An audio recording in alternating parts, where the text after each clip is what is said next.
The fire burning red in a George representing of a Kams audio, you know. Big up Kidaki audio, you know.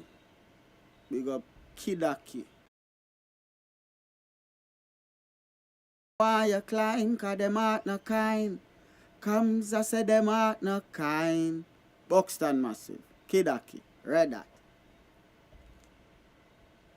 Never joke, never joke, never joke.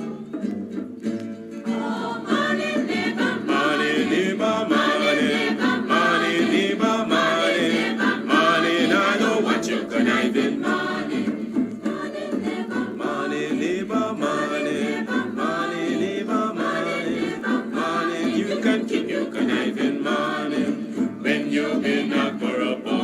And I've been tell me money now because your money. Joke on, neighbor, neighbor, joke on, neighbor, neighbor, joke on. That's all the money that me walk for.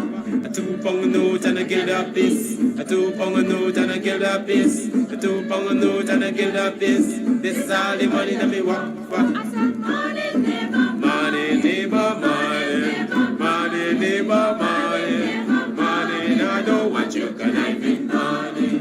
Oh, Joseph.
called to this Queenstown hotel on Tuesday after businessman Ryland Adolphus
Police were called to this Queenstown.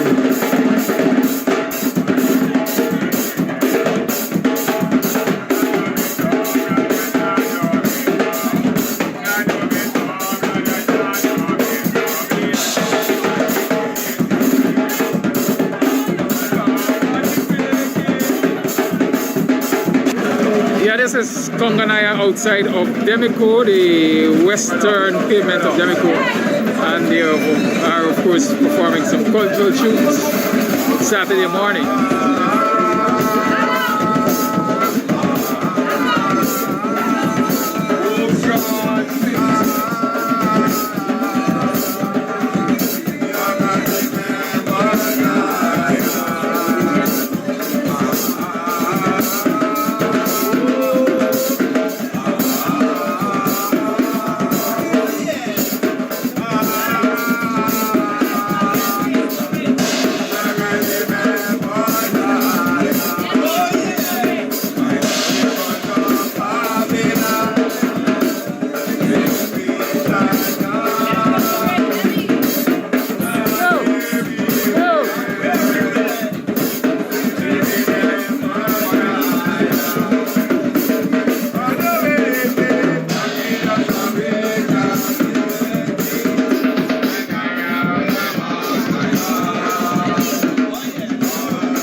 The fire burning red in a Georgia representing of a Kams audience.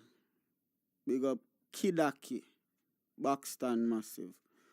Hey Babylon boy, you go on like you like Kams son. Red. Kams audio son. You burn this wine when I want you shine. The tree of life, them I want you climb, cause them heart no kind. Kams I say them heart no kind. Buxton Massive. Kidaki. Read that. Oh, one more. Hold on, one more. Keep a fire burning red, Georgia representing of a Kams audio son. Red.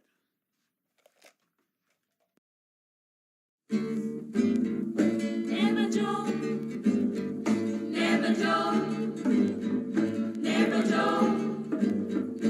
Oh, money never, money never, money never, money never, money never, money. I know what you're gonna do. Money, money never, money never, money, money never, money, money. You can keep your conniving money when you've been a corrupt. Start down to spinning us. The fire burning red, Georgia Did representing of a Kams audio.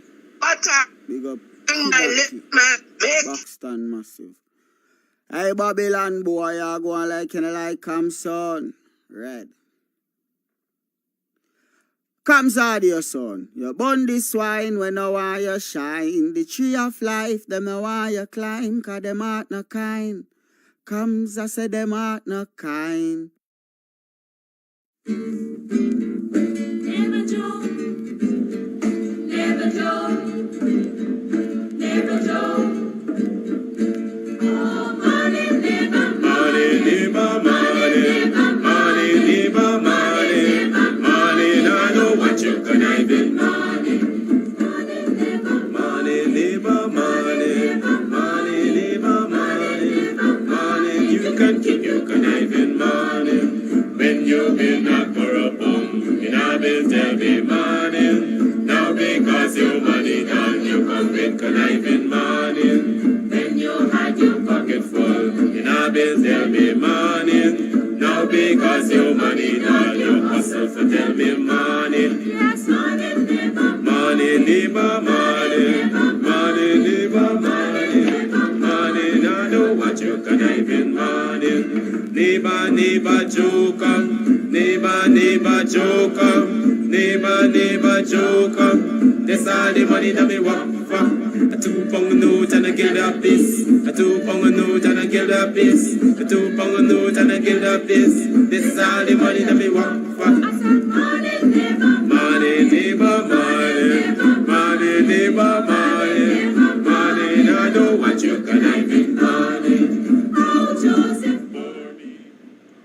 Morning, neighbor, morning. Neighbor, how you do? Morning, neighbor, morning. At 7 hours 25 on the 28th day of February in the year 2023, welcome to another program of Guyanese Morning Time. I am your host, the BUXTONIAN, Kidaki Amsterdam. Welcome to the program. How you been yesterday? How you make out? How you survive? How much bundle bore in the market for $100 now, girl? Is bundle or how many bore?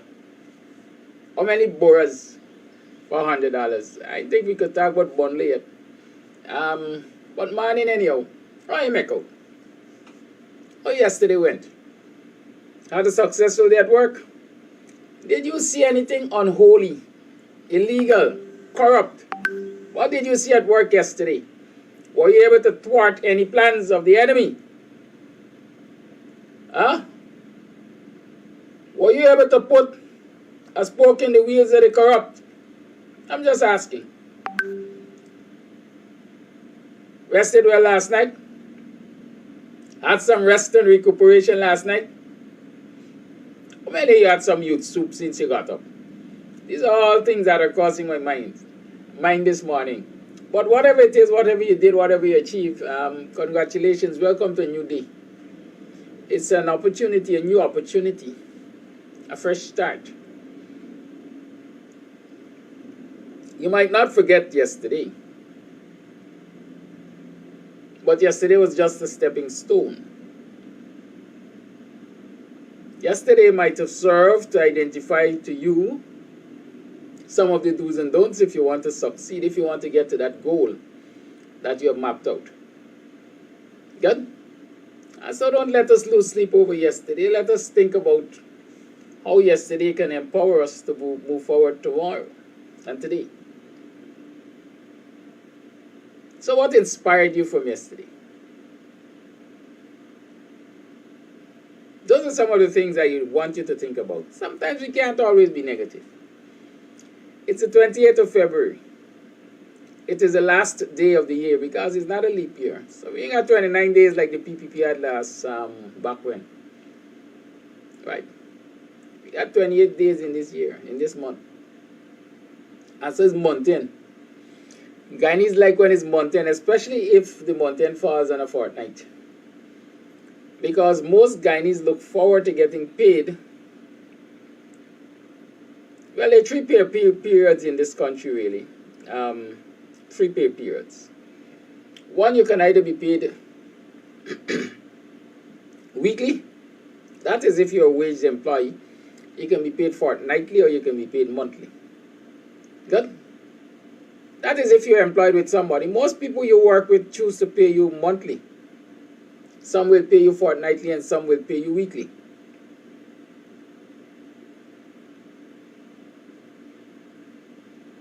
But the rush, the fun, the beauty, the enjoyment, the happiness is found among those people who get paid daily. It might sound like a joke, but when you're getting paid daily, you're the big shot. You're the big shot. It is also a trap, though, a trap for failure. Because if you don't understand money management, then you're going to fail yourself. You see, I know people who are working for hundreds of thousands or even thousands or even hundreds of dollars on a daily basis. But when you look at them over the long run, they're some brokers. They ain't got nothing to show for it.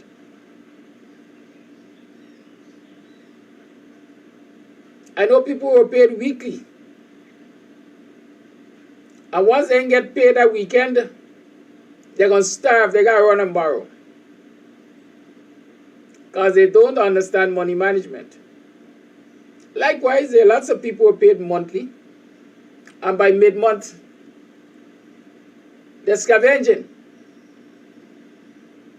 It all comes down to management of resources and how you utilize your resources. And so because it's Black History Month, the last day in Black History Month, you know, we always talk about our financials and our money and so on. I want us to address some of those issues. How do we deal with money? What happens to us who get money? We don't have a fixed income job. Today we can go there and we can make 100 grand. And tomorrow we go there and we make not a blind cent. We toil. We lose energy, we lose time, but we make no money. Old people say you got to put up something for wet days. What do you consider wet days? How do you plan for wet days? Some people like to say, that be like Karen Crow. Now wait till it rain to look for house or look for somebody else's house. Right? how can we manage the little resources that we have access to? Those are some of the things I want us to address this morning. In fact, I want you to help us to address this morning. Do we have any financial specialists on these programs?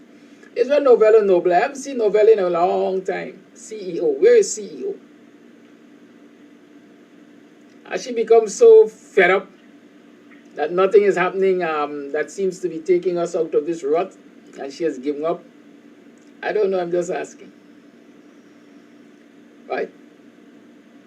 Let us align our minds. Let us think this morning about what can we do to beat the apartheid system in this country and the economic oppression. What can we do?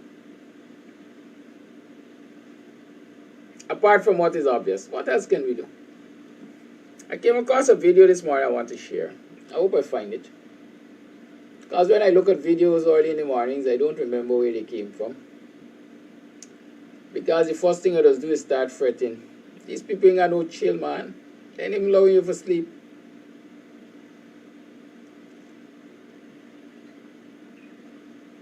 Dr. George G.M. James, author of... Not this one. Oh, I remember where it came from. Yeah. Don't be offended. It's just addressing a pertinent issue. You put your money in the church bucket. What do you get back? Hope and a future after you die. In my position on that, if I have to die to experience heaven, that I should be content with accepting hell on earth when the white man has his heaven here and the Chinese man has his heaven here and the Arab and your money in the church bucket. What do you get back? Hope and a future after you die. In my position on that, if I have to die to experience heaven, I don't need that religion. Anyone who tells me that I should be content and ask them, what are you doing without Jesus money? Let me tell you what they're doing with your Jesus money. Every black church buy up all the property and force grandma out on the street homeless. Now, grandma been going. In my position on that, if I have to die to experience heaven, I don't need that religion. Anyone who tells me that I should be content with accepting hell on earth when the white man money. Let me tell you what they're doing with your Jesus money. Every black church in America has their money in a white bank. It is the white banks that are funding the regentrification ethnic cleansing movement. So all of us go to church. We put $3 million in the church coffers every Sunday. $3 million goes to a white bank every Sunday. And guess what they do on Monday? They take $3 million of black people's white Jesus money and they give loans to white land developers and businesses and entrepreneurs to come into the ghetto where the church is located, buy up all the property, and force grandma out on the street homeless. Now, grandma been going to that church for 30 years. Grandma been giving that church $50 every Sunday. And lo and behold, grandma had to finally face the reality that it was your Jesus money that put your ass on the street.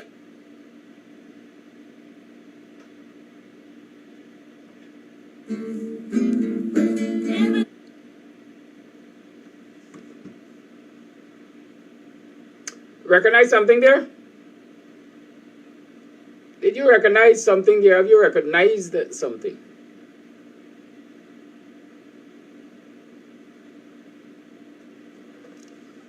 I hope nobody is offended by the video, especially if you're a good, God-serving, Jesus-believing, staunch Christian.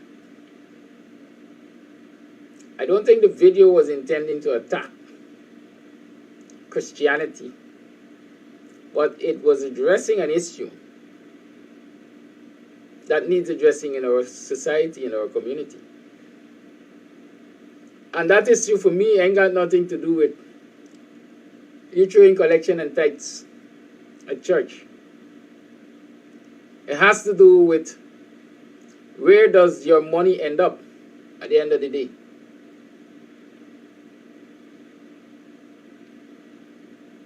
Right? Where does your money end up at the end of the day? According to Dr. Umar Johnson addressing the American situation, it ends up in a white bank.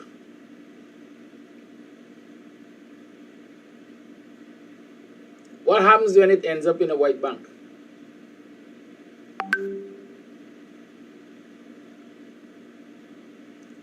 That money is funneled, is channeled, is loaned to black people's oppressors to further oppress them. Not his words, my words.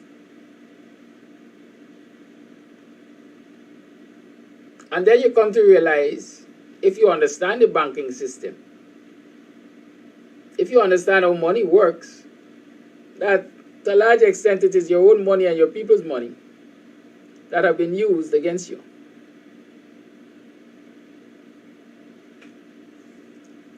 Right? I have a certain attitude. I think I've said to you prior to now. I believe in debt. If the bank is willing to lend me $100 billion, I will find a project to utilize the $100 billion. Because so long as I'm alive, I will make every effort to upkeep the payment or the repayment of that $100 million plus interest. Interest is how the bank earns money. And so it doesn't profit the bank to have its money or have your money sitting in their coffers. So as soon as you deposit it, they look for somewhere to send it, to lend it, so that they can get income from it. What is your income from that money? Have you ever paid attention to the rate at which banks lend money as against the rate at which you get paid interest? Let me teach you some simple accounts here, or business or economics or money management, whatever you want to call it. When the bank is giving you income on the money that you deposit, it's called interest. And your interest is calculated at what they call simple interest. Simple interest.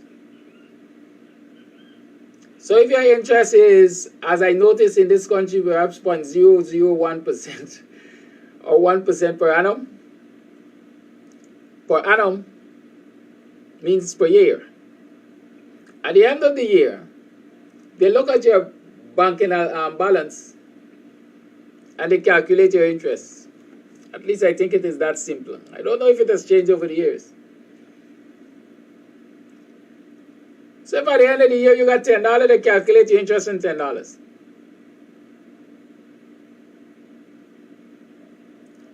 But when they have to lend you money,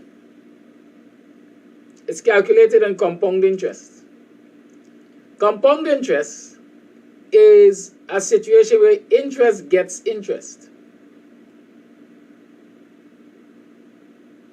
Right? So the money keeps growing like that. And for the most part, the bank calculates its interest on a day basis.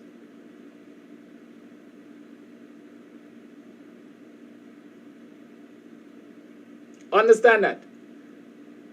But there's a big disparity, there's a big gap between how much you get paid as interest as against how much the bank charges as interest. Must go and look at the interest board. Those of you who can read it, it looks kind of complicated sometimes. But you'll find the bank is giving you 1% per annum. But they are loaning at 4 and 5% per annum. Look at the mortgage rates, for example, you will see. That's what they call collateral or collateralized loans and non-collateralized loans. The interest rates are usually higher on non-collateralized loans. Why am I trying to tell you this?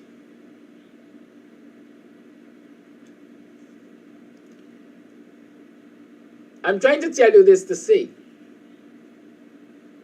that when you take your money, in this instance, Dr. Johnson calls it Jesus money. You take your Jesus money and you give it to the church that banks it, the church is going to get interest, but minimal interest.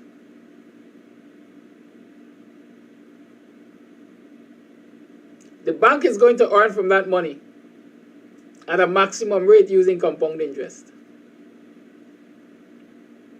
And so while you're giving the church money, for example, for tithes and offerings, you find that the pastor and the church management will still come and tell you, listen, the church is falling apart. You need to contribute to the building fund. We need to maintain this building.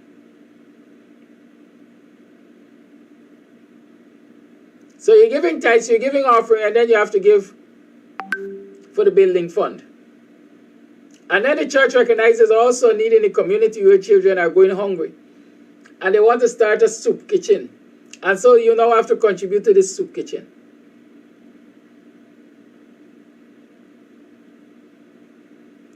But that very church does not recognize that in your community there's need for a hardware store.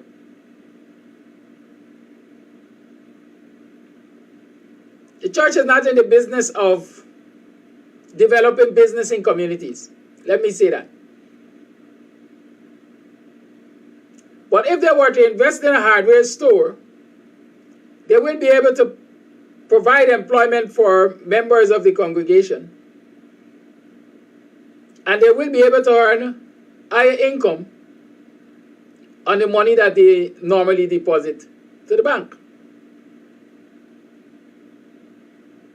But they don't see that. And I'm using the church here because Omar Johnson talks about your Jesus money and the church. But let us bring it back to you as an individual. There's no profit. None.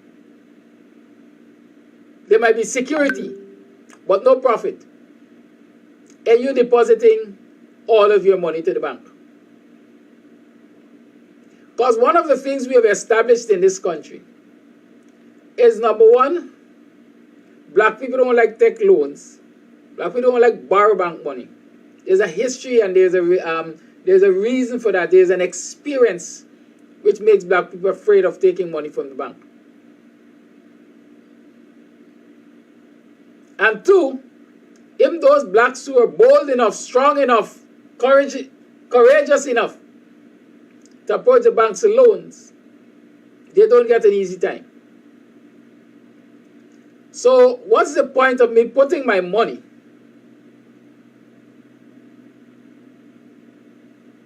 in the bank if it really doesn't benefit me in a meaningful way? When I put my money in the bank, I'm actually helping others to help themselves and to help to oppress me. Let's be real. Let us be real. My advice is not to boycott the banking system. My advice is to develop ways and means of getting maximum benefit from your money.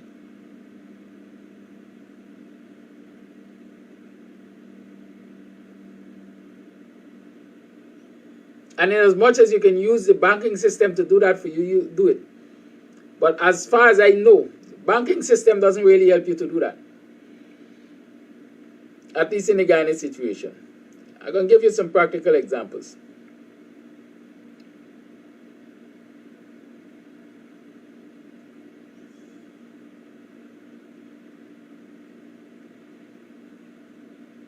Let's address those people who earn day money.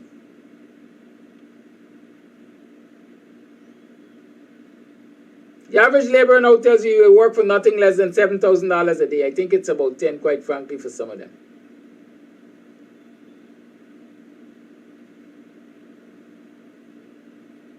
And if you're working for, let's take it 7,000. I want to put it at 6. I like easy calculation.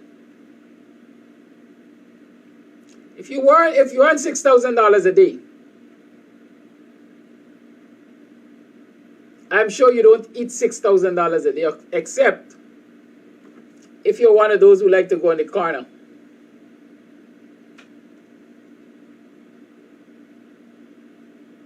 and sport with the boys. There's a place of recreation. But we must decide how we engage in leisure, especially when it involves spending.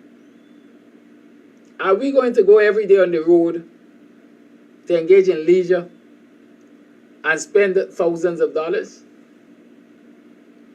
Or can we timetable it and say, hey, listen, Friday night is the night for me to misbehave. Saturday night is the night for me to misbehave. I misbehave once a week. And when I misbehave once a week, it can last me for the entire week. How do you utilize that $6,000?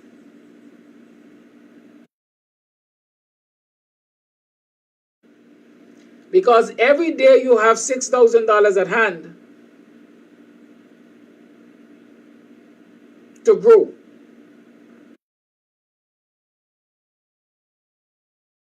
In things that the community needs that don't necessarily call for big capital.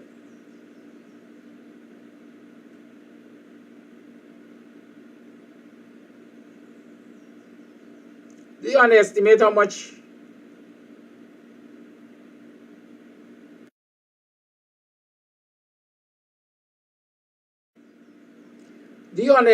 many eggs are sold in a... I can be the egg man. Because there was this story. The money. Turn it over.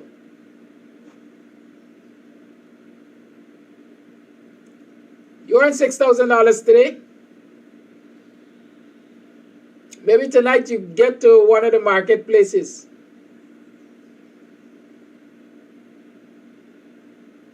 and buy your wholesale greens and ground provisions, and you come and you set up shop in the village.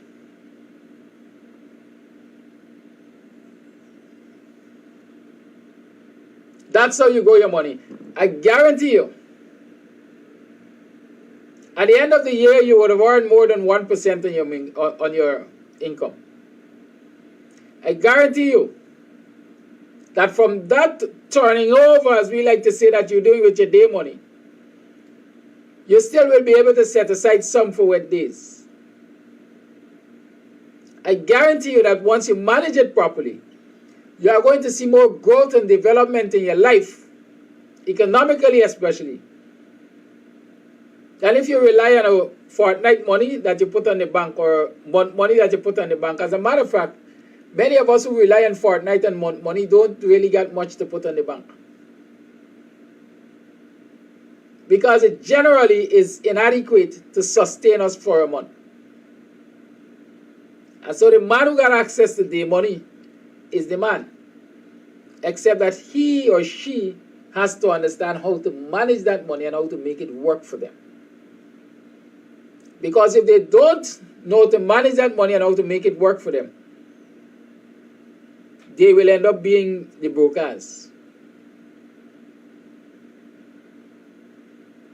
As a community, we have to examine how we utilize our money. Do we bank it? Look at the banking system of this country. Black people, it is argued, I haven't done the research myself, but it is argued that black people are the majority account holders in the banking system in this country. They got more account in their name than anybody else.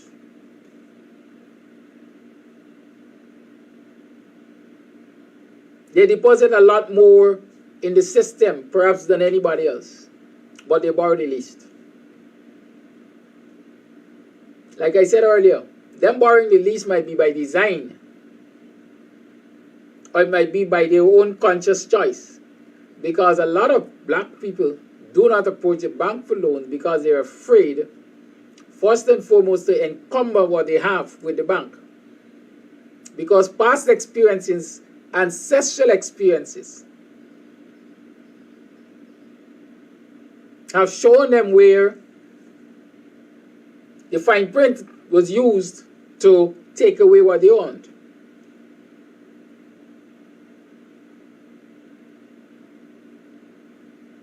Right? The fine print can take away what they all owned. Because a lot of our ancestors entered into loan arrangements with the Portuguese and so on back in time. And when they thought they were keeping their end of the bargain, when they turned up, they came to realize, no, this wasn't this appeared to be the arrangement at face value, but there were things that they weren't told or they did not understand. And so a lot of our ancestors lost property and other valuables like that. And when they tell those stories to their offspring, the next generations basically say, hey, not me and that. I wash my hand. I ain't taking chances with the bank. And so that fear, in my mind, has come all the way down to these generations. And I say I get rid of the fear a long time ago. I didn't even know if I ever consider or pay attention to that fear. Or from the time I heard about it, I start strategizing how to go around it. You have to take your time and read the fine prints and understand what you're getting into.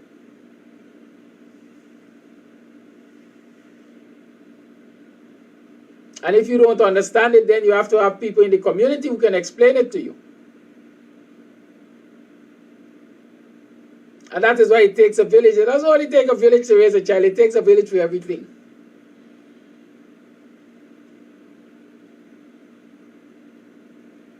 I like to use my personal experiences when I teach.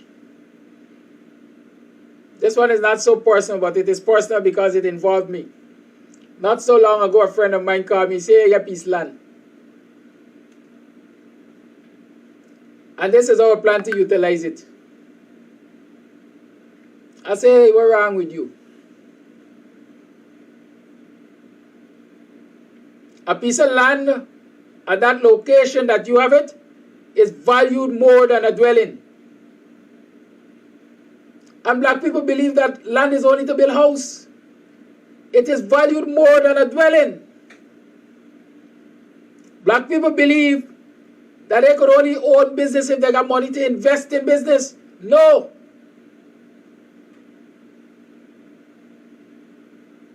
You have a land at a prime spot. Take, for example, the whole East Coast. The highway is being done.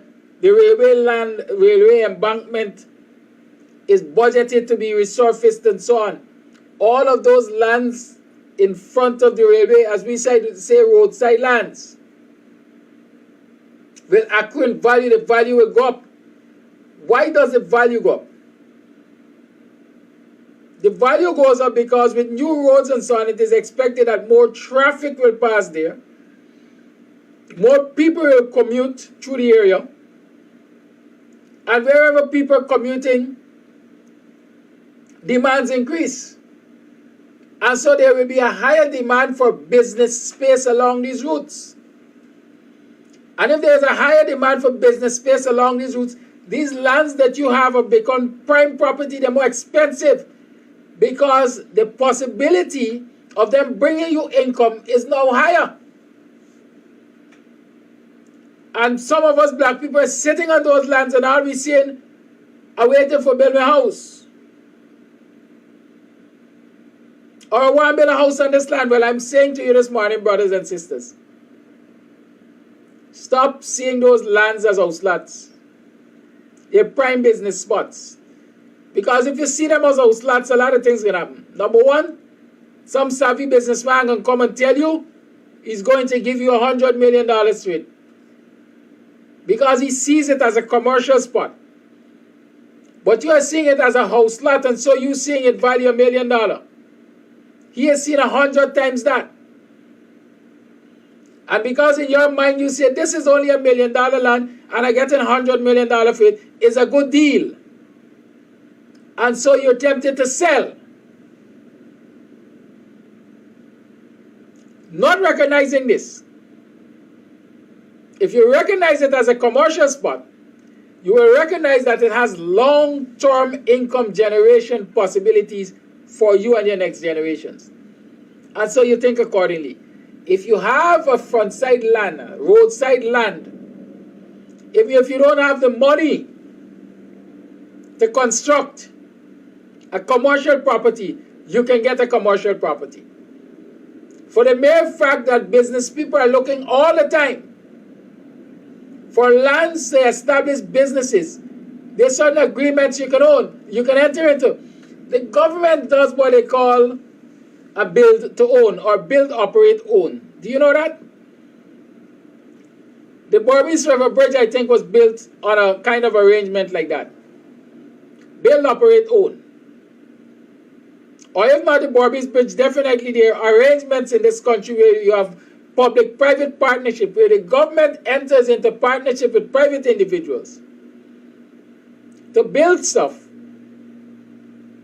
operate it for a number of years, and then hand it back to the government. Berbice Bridge, I think, is like that. I want to believe it is a 66-year arrangement or something with Berbice Bridge, where the operators are going to operate it for that period of time, so as to reclaim, get back, whatever, their investment plus profits at a certain rate of return. And then it is handed over to the state, and it becomes a public facility, state-owned. If you have a plot of land along the roadside with a kind of commercial value, there are businessmen who will come to you. Some will say they want to buy it. You can make a different proposal. I'm not going to sell you this land. I'm going to rent or lease you this land for, let's say, 100 years. But the terms and conditions are, you will build on this land whatever we're going to build for you to utilize. You will pay a rent of X amount monthly, and you will make a deduction of Y amount from that rent monthly as part of my repayment plan. So after X number of years, that businessman will be making his profits, you will be earning your rent, and you will be repaying your loan. After X number of years, that entire property is reverted to you. You get your land, plus you get a building.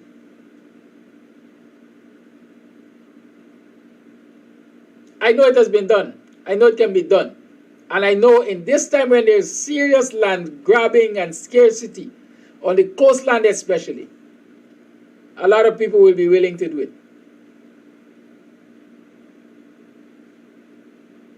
Y'all understand what I'm saying? So black people are telling you, you're sitting on prime property along these roadsides, and they don't have to be necessarily road front lands, you know. Sometimes there are business people who are looking for lands that are large enough to accommodate,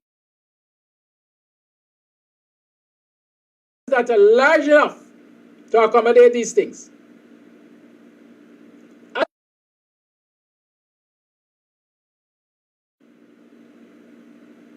But you are earning from the land.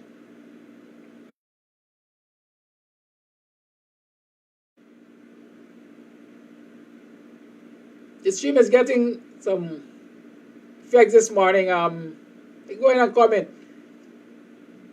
It's a good sign, but it's a bad thing. Right? We have to determine how we manage our money if we are going to benefit from our money.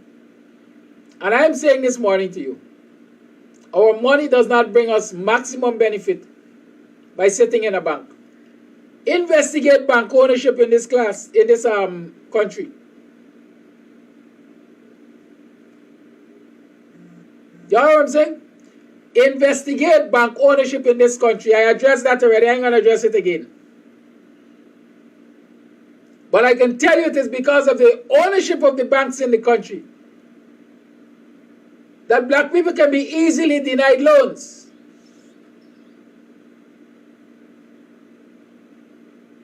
And black people must recognize that you're putting money in a system that you have no control over. a system that, by virtue of the operators themselves, is biased against you. And so what do you do with your money? Ask your pastor. I'm very serious. Ask the pastor. When you don't collect this $10,000 of being conservative, when you collect $10,000 a Sunday, every Sunday from us, what do you do with it? At the end of the month, they got what? Management committee meeting, and the treasurer is reporting to you that we deposited $40,000 in the month. How does that $40,000 in the bank benefit you as a congregant? Can you go to the church and say, I have a business idea, and I'm thinking that the church can finance it for me and I will repay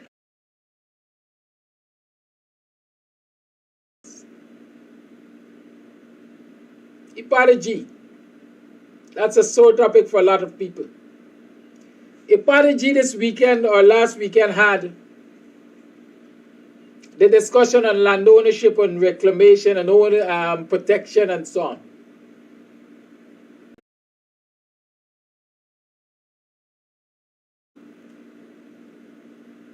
The plan for that most important discussion. That was the government's plan. You need to ask yourself, why doesn't the government want black people to get together and discuss land and land ownership and reclamation of land and protection of rights for land? Why would anybody try to prevent you from having that kind of discussion? Because that kind of discussion is going to be empowering to you.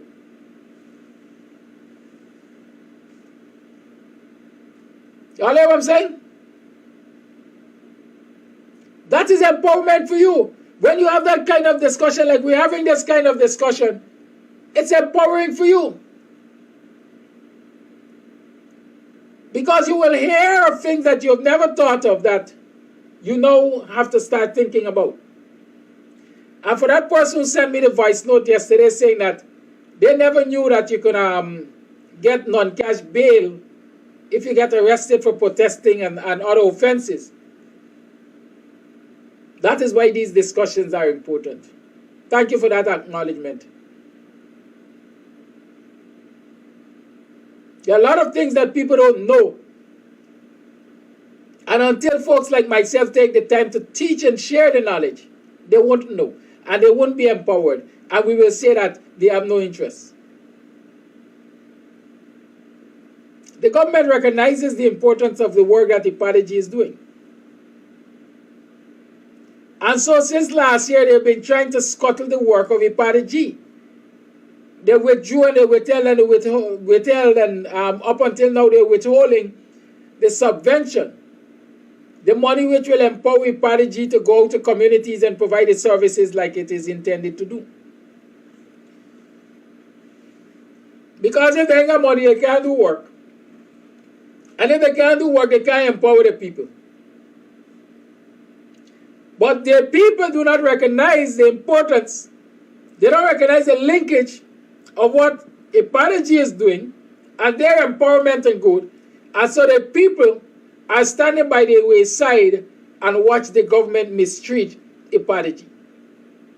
Because the people are seeing those at Apartheid as them big shot black man, them not do nothing for it, according to what Jack Dio is saying to our people.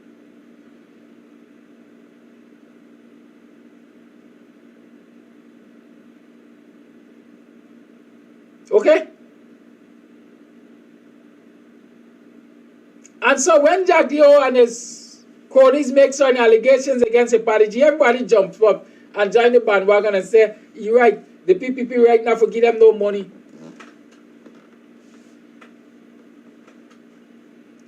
But do you believe the withholding of the money from Apartheid is affecting just that small group of people who are managing Apartheid? No, it's not. It is affecting the black community. Because Apartheid has taken on a responsibility for educating the black community about certain things and about processes and so on.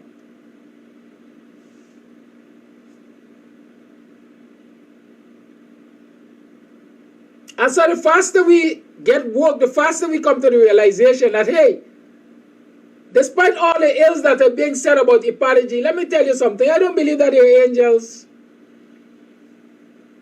I don't believe all of us are pure-hearted. I myself, I'm pure-hearted. I got enough wickedness in me, you know.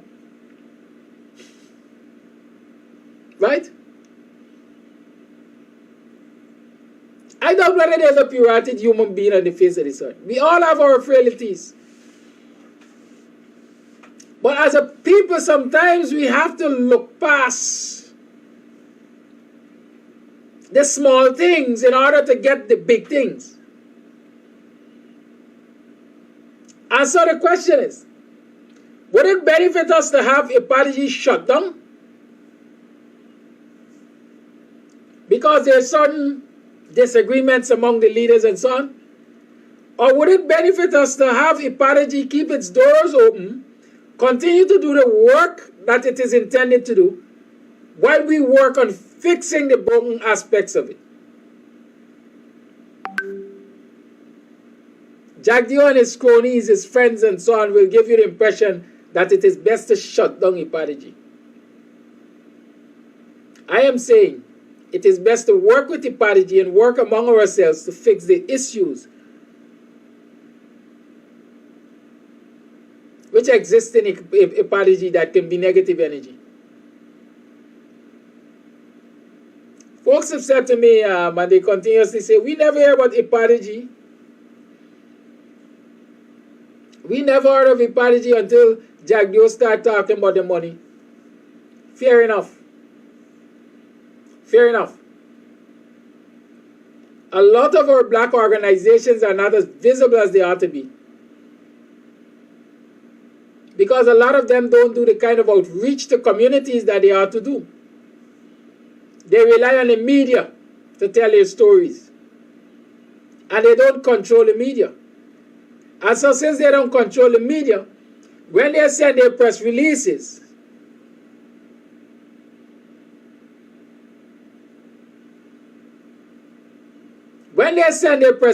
out there, the media doesn't have to carry it. Or if the media carries it with their own twist. The media will look into that press release and decide what is news. And that is what you will know. If you will know anything. And so if organizations like Apology really want to be known among the people, they need to go and work among the people. And when I say work among the people, I'm talking about going to communities, establish affiliate organizations in the communities, and let them work so that the presence of these organizations such as Apology can be known. But part of our problem is, like the government, we believe Georgetown is Guyana. And so we sit in offices in Georgetown and we make plans for communities without, in some instances, consulting communities. Or we make plans and we advertise it in Georgetown, expecting that people from communities will attend these forums that we organize in Georgetown. I want to tell you all something. It's 50 minutes past 8 o'clock hour. I'll open up the lines just now. I want to tell you all something. And I'm going to start by telling you my personal experiences. I went to Richard Ishmael in Georgetown. I went to St. George's in Georgetown, primary. I know a lot of you don't know that St. George's was a primary school before it became a community/secondary. But there was St. George's Primary right there by the cathedral. I run under the cathedral to play catch and so on. But that's an aside. When I got into Georgetown, I had a phobia. First thing they label you country boo-boo.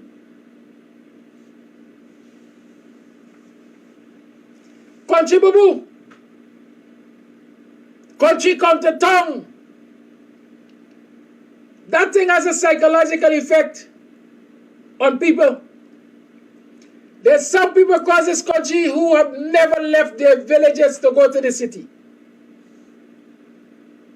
And so despite the fact that they might have an interest in the training, in the seminar, in the symposium that is being organized, the fact that it is out of the community, they will turn a blind eye to it. They will not go.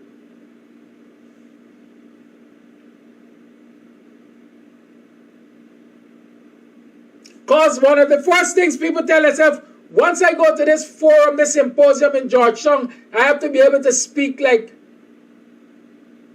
the city dwellers. I got to be able to wrong my tongue. I don't want to go there to embarrass myself.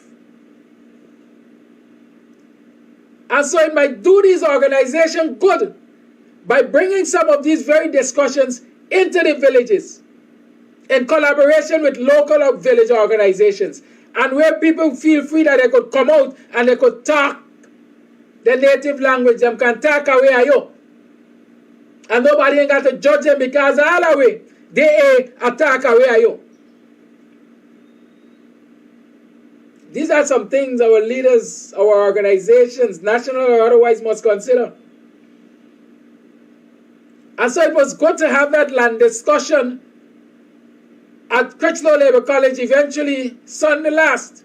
But when is it coming to our communities? When is it coming to the villages? Because this can't be a one-time conversation. This cannot be a one-time conversation. When you get into the villages, you will come across some unique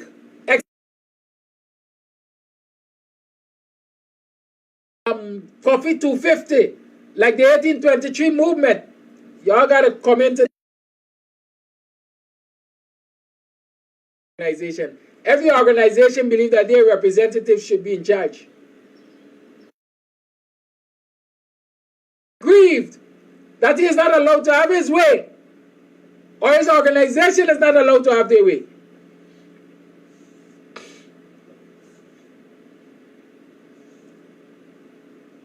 Keep that in mind. And so let us say to these organizations and their leadership, well done. We are seeing more of you because Jagdeo put you out there. We are hearing more of you because Jagdeo put you out there. And you see, when Jagdeo put you out there, the media put you out there because the media works for Jagdeo. And so as long as Jagdeo is speaking negative of you, your name gone out there. Sly Mangus, your name gone abroad. But it didn't go there in a positive light because Jagdeo put it out there negatively. You now have an uphill task of working to change the light. You have an uphill task to prove to the people, to the African community, to the country, to the international community that, hey, this is not accurate what Jagdeo says about us. But the fact is, take encouragement from the fact that you are now out there. And you do the work to prove that you're doing what you're supposed to do and what you were supposed to do. It would mean some serious partnership. It would mean a different approach to public relations.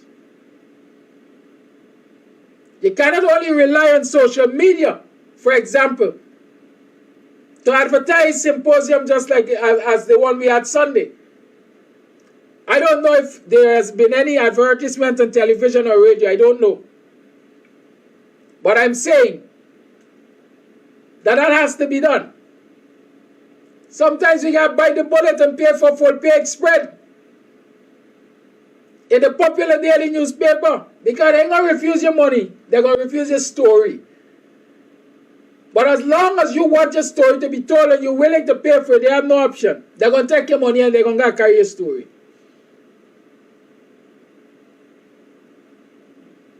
So again, I'm saying we have to look at how we manage our resources for maximum benefit.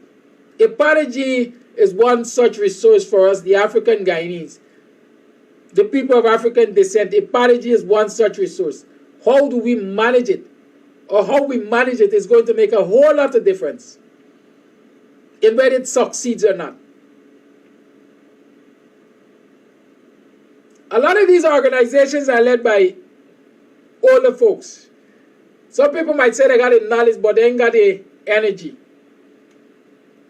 That is where partnership with the younger folks come in. The Apartheid I know for a fact has quote-unquote a youth arm.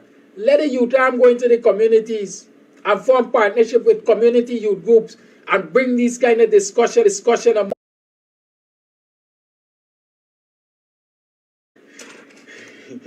we making progress. A lot of we like talk. I got fun book.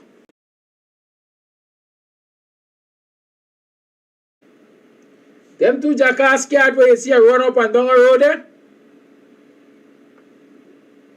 I bring more money than you get in your bank book when they week done.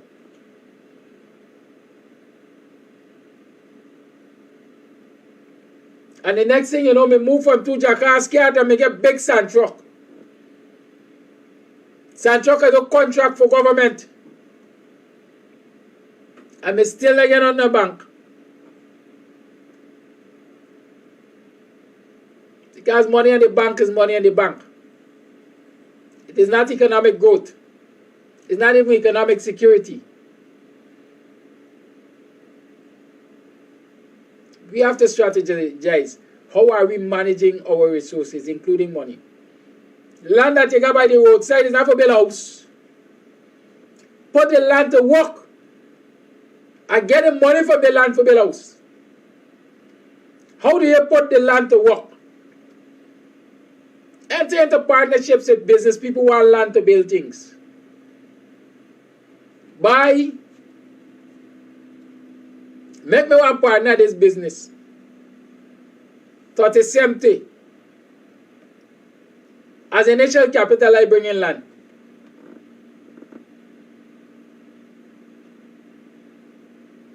$20.80. As initial capital, I bring in land.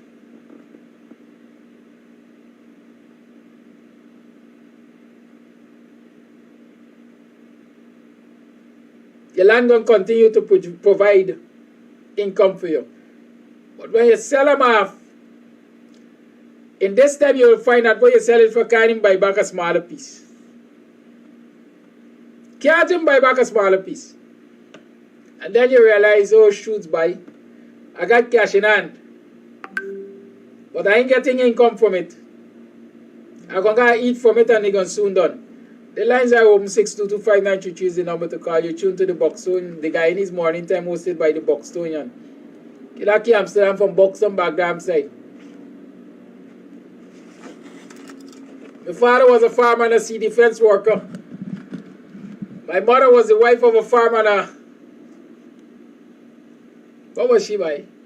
A homemaker in the early years, and then as far as I know, she became a public servant.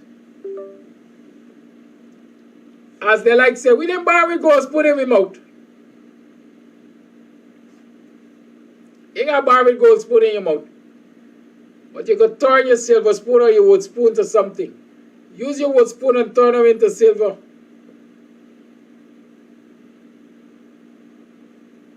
You must gradually move your generation from where you started upward.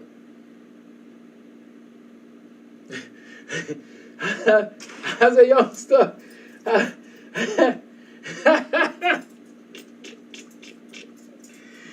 I must listen when I talk about stupidness. I don't know why I start stupidness. In my tongue of stupidness.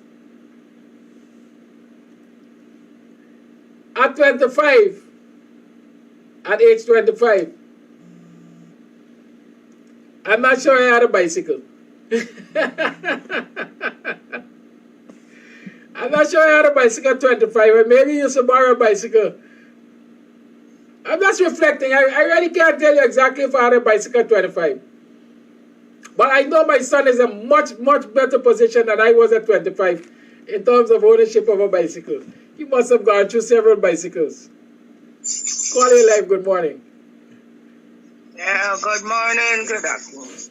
I would like to now I know you said in the part of your presentation, you spoke about equality and lots of people. Well, I had the same incident with a black woman telling me, oh, the right now to give equality money because our equality teaches people money.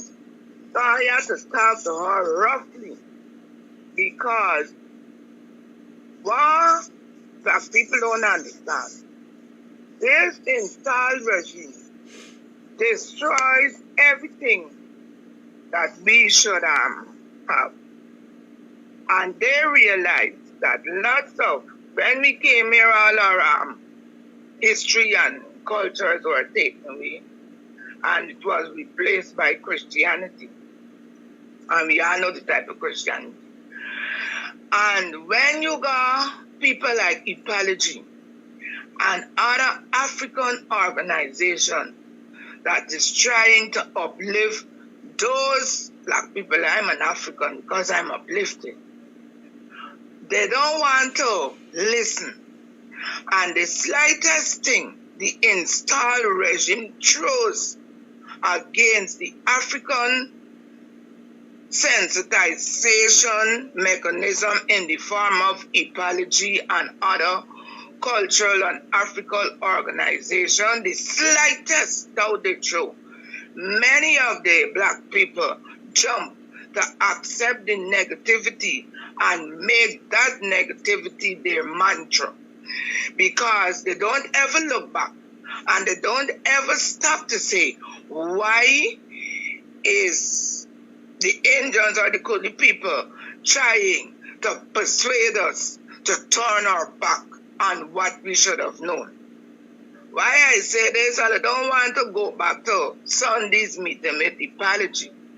That could have been better attended. I attend church every Sunday, and whenever it got any African thing, and if I only get one side passage, I just roll. Because I know I must see somebody in the company to give me the passage to come back home. And I would go. Now on Sunday, there is this thing with Ghana Day. And I hope many of our African brothers and sisters can attend that. Those are forums where we must find ourselves at. Not collecting like a boat cruise where they gonna think and them kind of jump up thing. Come and listen. And when you come and you're listening to these African shows or meetings or whatever, you will be able to gather more about yourself, and then you will know how to behave.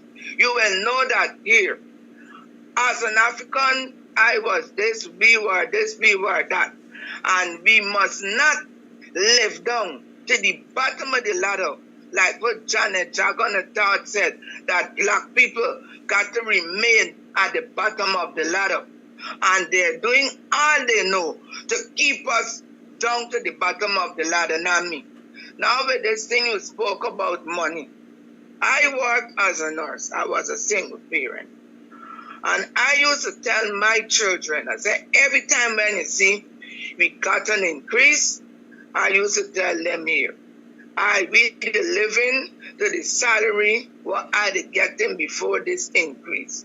So you see, this increase will coming in now is what I gonna take to build a house.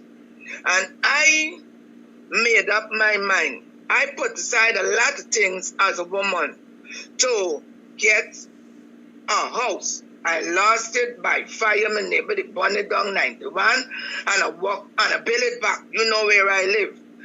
And we as a people, we have got to put our monies, make up your mind, cut your eyes on a lot of things. And when you learn to do that, you don't go with the flow. Once your skin clean, your clothes clean, and you could present yourself anywhere, you don't have to take your money and spend it on things that you're going to lose. You got to secure a future. And now with the type of cost to live in, if you could get in, if you can't get, you don't got a house or where you're living at the place, you could get little bucket, little drum, and so even onto these same rice bags, those little rice bags, people could plant things in it that are being grown in Guyana. It's very expensive.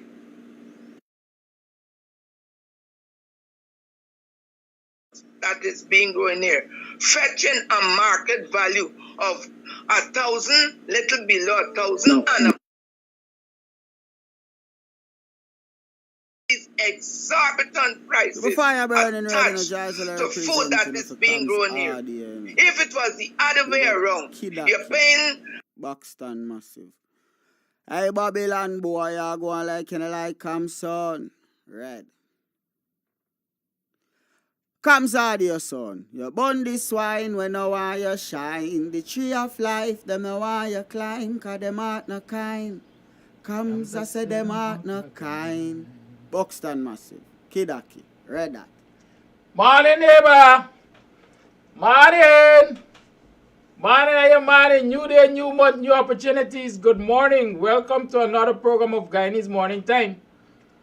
With the BUXTONIAN host, Kidaki Amsterdam. It is 7 hours 29 on the first day of March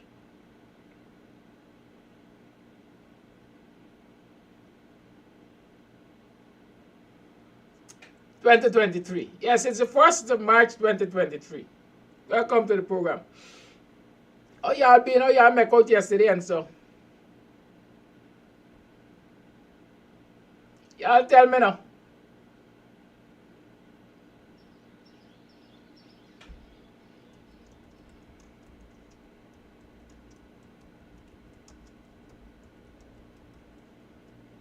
Y'all tell me. Yeah, I out yesterday. Made money. Hey. Well, lad, oi. Made money. Share the life, share the life, share the life. A lot of people are absent this morning. I wonder where they are. I mean, it rained in Georgetown, Guyana. It rained in Guyana a little bit and so on. But I can't make y'all sleep late, man. Y'all missing the train. Share the life and let's talk the thing. Share the life, please and thanks. So y'all make out last night. Y'all sleep well? Yesterday, what were the challenges you were able to overcome? As we say, surmount. What challenges did you surmount yesterday? I mean, every day is a challenge in this country. I can't run from them. But I know a lot of people are anxiously waiting to hear what happened in court yesterday. Well, I will tell you what happened in court yesterday. But sometimes in this country, I'm not a legal mind. I hope Selwyn Peters is on this morning. And if you want to spend a couple minutes and explain to us what I'm explaining, if this thing really has sense or merit. Because I don't understand this thing, you know. This thing leaves a bitter taste in my mouth. The case ain't done yet. Well, we were expecting, at least the lawyer had the same impression as I have,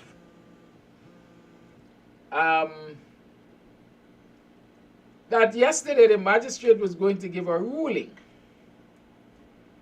Well, she did give a ruling, so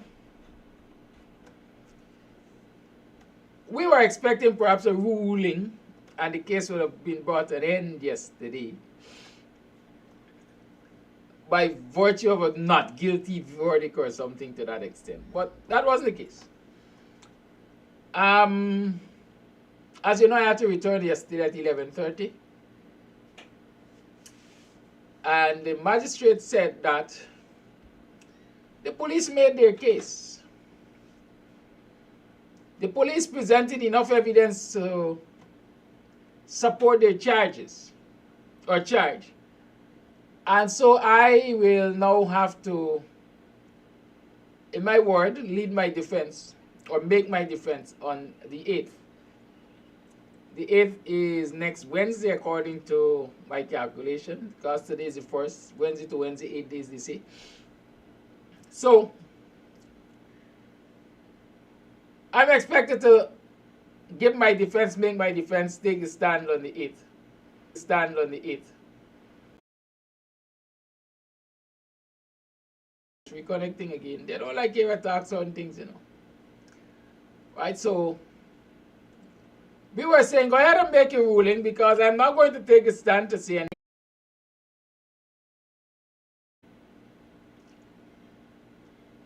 Let's say the complainant in this matter, the representative of the Guyana Police Forces, Inspector Flats. Flats is his name. According to Flats, there was a protest outside of GECOM. Outside of GECOM. There was a police barricade. The protesters were at the police barricade. I was 8 to 10 feet away from the police barricade with a loudailer, a noisy instrument. A noisy instrument.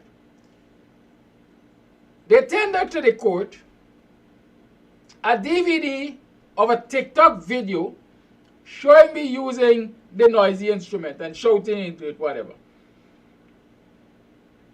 That DVD was not admitted, it was not accepted into evidence because of the fact that it did not originate from the police, and the creator of that video was not present in court, was not summoned to court.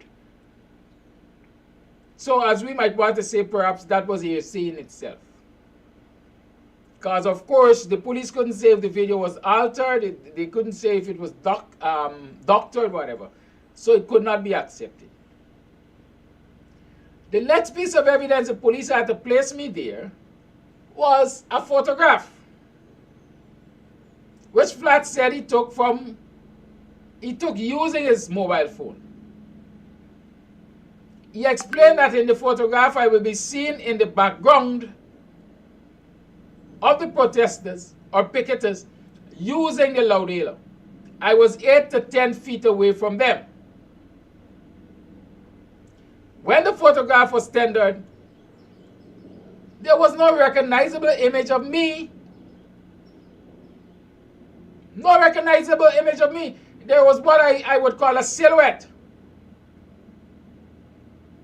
of someone in the background, not identifiable.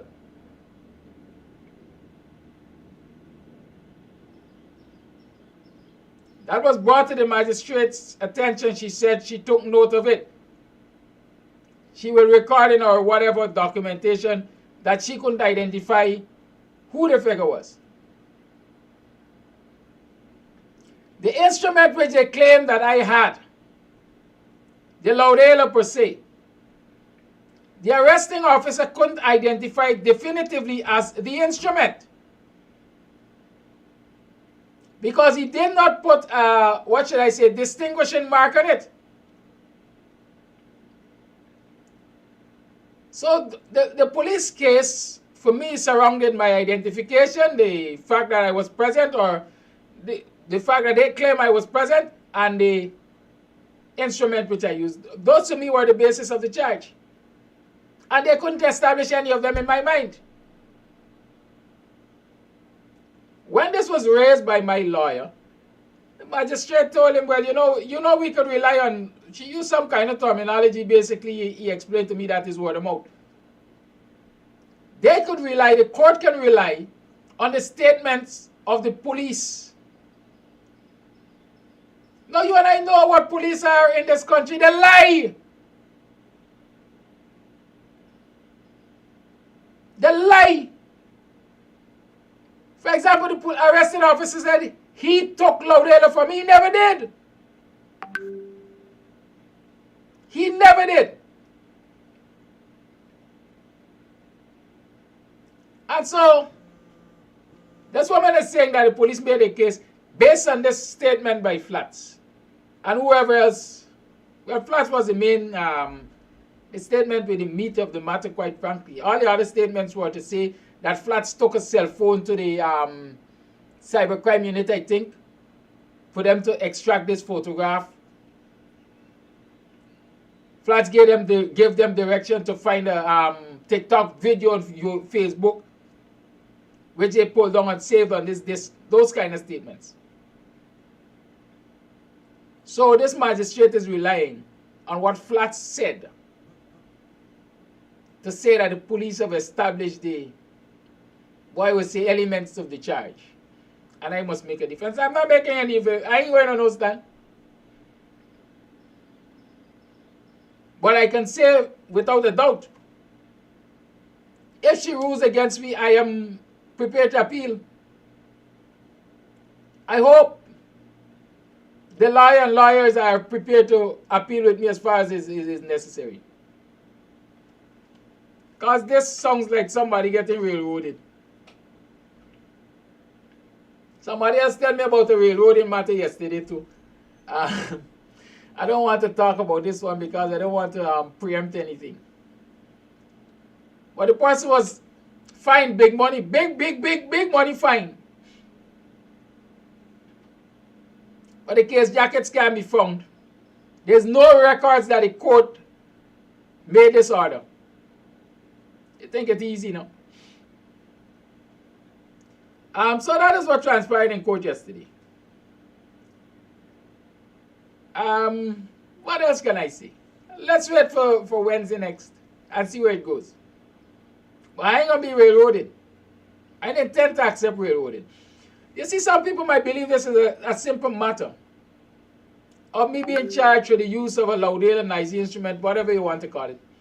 But this is a very, very important matter. This matter will set precedents.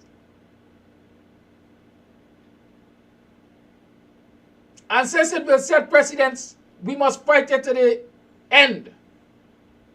I can't say to the logical end. We have to fight it. Because it has serious implications for people's right to express their disgust at systems and systems of governance that are not working for them. It has serious implications for your freedom of expression. And so I'm not going to come here every morning and tell you fight, fight, fight, and I ain't prepared to fight. I'm going to fight to the wire.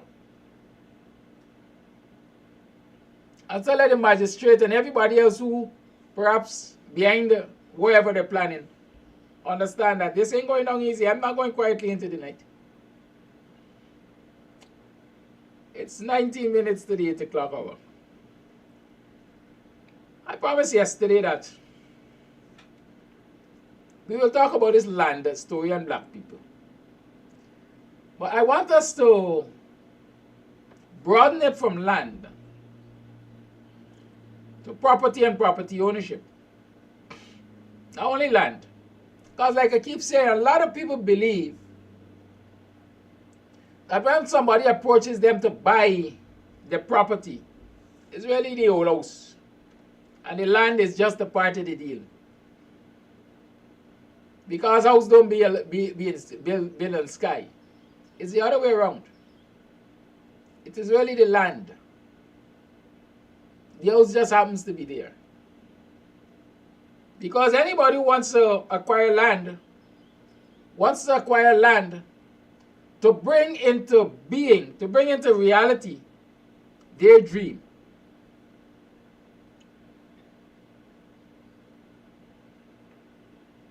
Their dream, their dream palace, their dream structure, their dream, whatever they see their dream as. Because some people want to buy a land just to put a tilapia pan. Or let me wrong my mouth, just to put a tilapia pond. Right? A fish pond. Some people will just buy a land for that. Some people will buy a land just to graze animals. Some people will buy a land to put up just a recreational park for their children. But whatever they buy your land for is to bring into reality their dreams, their visions. And so in many instances, that old house, or that new house, or that magnificent structure in your eyes is not part of their dream, and so it gets pushed down. And then they build up their dream on your land, on the land, acquired land. I'm going to tell you all something. A good example of that is at the junction, well, not exactly at the junction, but if you are camp on Middle Street, you have that chicken place on the, let's face east, that chicken place on your left-hand side, that pizza place on your right-hand side. When you leave that pizza place on your right-hand side, 2 lots going east is what used to be King's Shipping or King's Enterprise. Y'all know that place?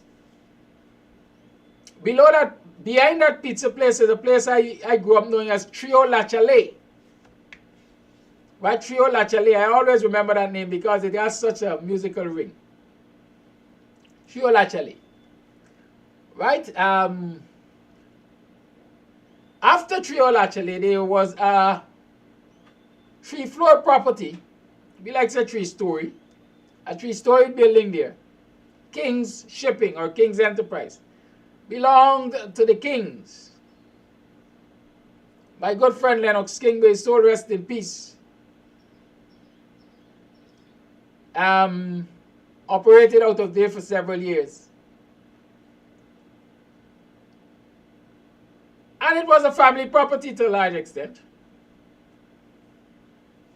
I don't know if the father died intestate, but the father was a big, well-known PNC man. Had a lot of property in Linden and so on, and this big business in Georgetown and so and thing. And Lennox had siblings, I think, overseas. But the long and short is, when drugs money was doing magic in this country,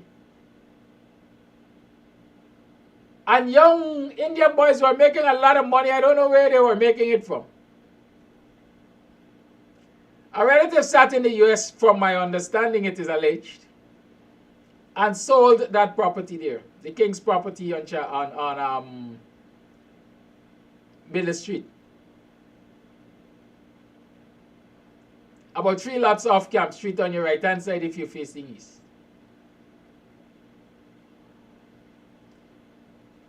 Go and see what is there now. You go and see what is there now. You will be surprised. Shortly, as a matter of fact, if I remember, a disco used to operate on the lower level of that bar or of that building also. Right? I did private lessons in the 2nd floor. And eventually, I think both the lower floor and the 2nd floor. Yes.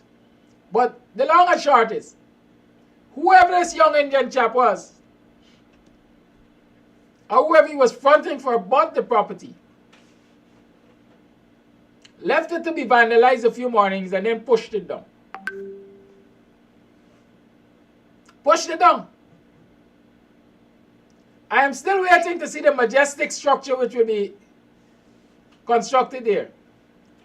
But all it is now is a vacant plot of land that people park vehicles on. Right? Yes, it's the same King's Shipping I'm talking about, Vibert. Yes. All that is left of that 3-story building, or let me say of that property, is the land. The land is there, nothing on it. Vehicles park on it. And so I'm sure when they were contemplating the sale, whoever was contemplating the sale,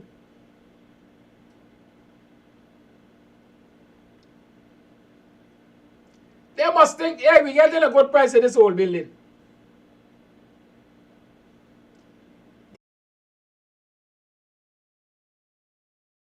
Let us.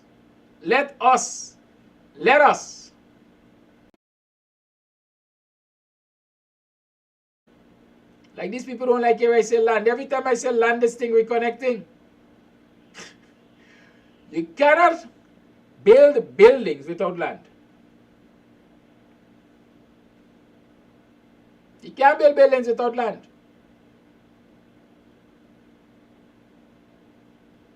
You cannot have plant facility without land. And so it's important for land. So let's talk about land. And those of you who attended the Apartheid session at Critchlow Labour College would have heard some of what I will say. And this morning I woke up thinking, you know, boy, I don't know where you just get your visions from, but you're visionary, you know. Because the same discussions Apartheid was having the other day, we had them 7 months ago. If not about a year ago. I remember we had some serious lands discussion in this university here. Anyways, land usually is acquired, or acquisition of land in the time not so long ago by the ancestors was done in two forms. It was either done communally or by proprietorship. Communally or by proprietorship. What does it mean communally? We say it takes a village. It takes a village. So communally is that the land was acquired as a commune.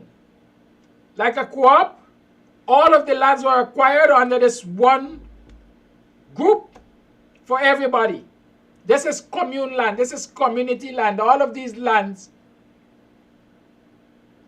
belong to this community. In short, there was no... All right, let me leave that, because I might get too technical there. So it's commune land. It is community land. The land is... ownership of the land is vested in the community.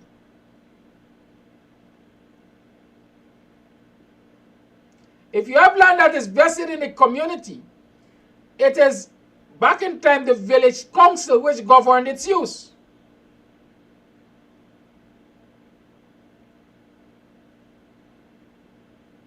The village council governed its use. You're a resident of the community, you're an offspring of somebody in the community, and so you can approach the village council and say, well, listen, I would like to use that part of land for this purpose.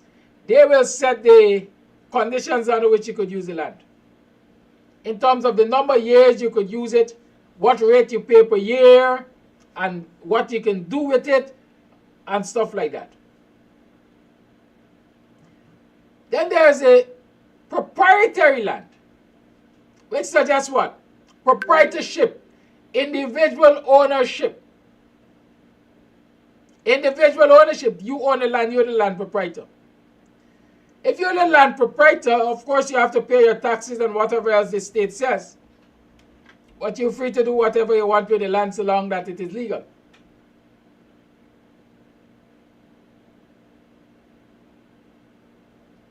So proprietary land is easy land to manage, because it's you and you do what you like with it. You think you're getting all, you want to pass it on to your next generation, you sit down and you write a will. When I die, they must get everything. Whoever they be is a matter for you. You write a will. That's easy. When the will is read, so long as nobody doesn't contest it as fraudulent and so on, your last will and testament gets honored. You will say last will and testament. Those are your last wishes, your dying wishes. When I die, this is what should happen. And dying wishes are usually respected. So you died, you make a will. You made a will before you die. The will is registered. It lays out what should happen to your property. We're talking about land and building in this instance. It says who must get what. That is easy. There's something you call a probate. The will is probated, I think. Or the estate is probated. Whatever that means. But you go through the process of probate and transfer of property and so on. The property is now moved to the next generation. Whoever was identified by will. But if you died intestate, when you died intestate, it means you died without making a will. It becomes more complicated for the property to move from you, the proprietor, to your next generations. It becomes a little more complicated. I don't know the exact wordings of the law and so on, but as I understand it, up to when I last looked at it, and that would be since I was a boy. Laws are changing in Guyana frequently, so I can assume it's the same thing. Your spouse, your husband or wife, your spouse, right? And I guess I'm going to define spouse here just now. Your spouse gets 50% of this property.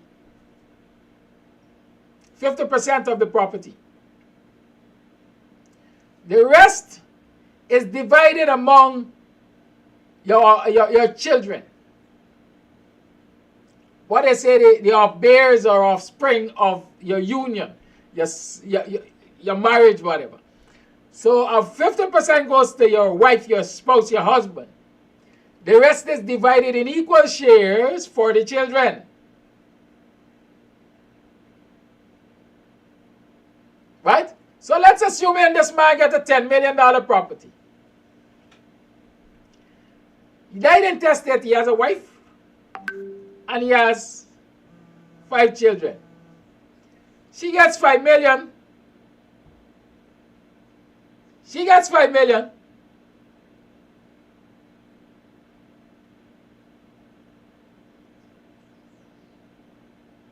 Good.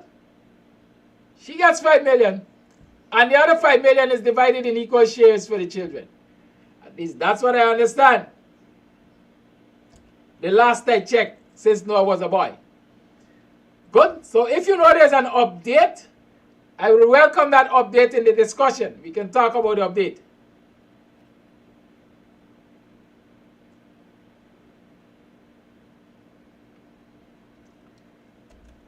Good. So we're getting along. Now I said spouse. In this society, when you hear people say spouse, not I said spouse. I didn't say wife, I didn't say husband. Because ordinarily when people talk about your spouse, a lot of people take it as your wife or your husband. Legally married wife or husband. But again, I came to learn years ago, right? I came to learn years ago. Deborah Ann Gray is saying it is 1/3 for the spouse. So she's asking if it is 1/3 for the spouse. Like I said, thank you for the update, whatever the update is. Is it 1/3? Is it 1/2? Let me be safe. A portion goes to the spouse. The remainder is divided in equal shares among the children. Right? So Eva is saying 1/3 to spouse, 2/3 to children. All right, we're getting along there. Let's educate each other. A lot of people say they take it spouse is you got to be married to this man or you got to be married to this woman. They said thanks to firstborn. I mean, he brought into this country something they reputed wife and reputed husband. Reputed wife and reputed husband says that you're not married, but your wife or your husband, somebody common law that is, somebody is calling. I hope they're calling to contribute to this part of the discussion and nothing else. Let me see. Caller, good morning, your life. Caller, good morning, you're live. All right. Hello. Yes, good morning. Good morning to you. I really know if this, I'm looking for get on to my sister Sharon. I don't know if it's this you right number. No, this is not Sharon's number. I'm sorry. All right, good. Thanks. Right? Thank you. Good. So I'm taking on the guidance 1/3 is correct. So 1/3 for the spouse, 2/3 for the children. Yes. So here is the story. There is something called reputed wife or reputed husband in this society. Again, I can't remember the number of years, but I think it was, if you live with this man or woman for more than 15 years, I can't remember the years, understand that. But there's a prescribed number of years which this man and woman must have shared a quote-unquote live-home relationship. And so she becomes reputed wife and he becomes reputed husband. She is entitled. Some people like Allah, they have not been married, so she's not entitled to nothing. They've been married or they've not been married, so long as they live together for a certain number of years, she becomes entitled as a reputed wife or reputed husband. Is it the same amount that she is entitled to? I would want to assume the same thing. Because she functioned, or he functioned in that capacity of spouse, according to what they say for Bonham say. Jenny's book is telling me it's 5 years. So all of you who've been living home with a man for 5 years, understand that the man is considered your husband, and the woman is considered your wife. The only clarification there is reputed to say, well, you were not wedded. Right? Gabriel is adding a modification there. They must have had children together. So what happened if you're Baron? Phil Bartelli saying no, so long as you've been living for 3 years now, you are entitled. So we're dealing with all of these things, right? Listen, the years will vary because dependent on who read the law when, they will know what the years said then. But the fact is, I'm establishing that you don't necessarily have to be married to be entitled to legacy from your partner. There's a year requirement. Some people are telling me now that there is also an offspring requirement, a children requirement, child or children. Right? Good. So we're talking the thing. I said, if the person dies intestate, it is more difficult than if they left a will. Because like I just pointed out, some people have certain notions of who will be entitled and what they will be entitled to and whether or not they're entitled. And so usually you end up with a big fight.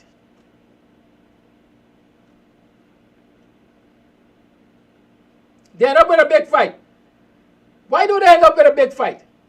Because the issue when the person dies intestate now, a lot of people take it as not only being relevant to the spouse and the children, but brothers think they got part share. Sisters think they got part share. If parents are alive, they believe it's their child, they got to say. And so it becomes a big confusion, a big family matter. Two things end up happening in most cases. In most instances, it never gets settled peacefully. People just fight, family just fall out, people just end up in court. Some people get injured and maimed and dead. Or worse yet, because it's everybody own, it's nobody own. It is left there for the buildings to rotten and crumble and fall because nobody is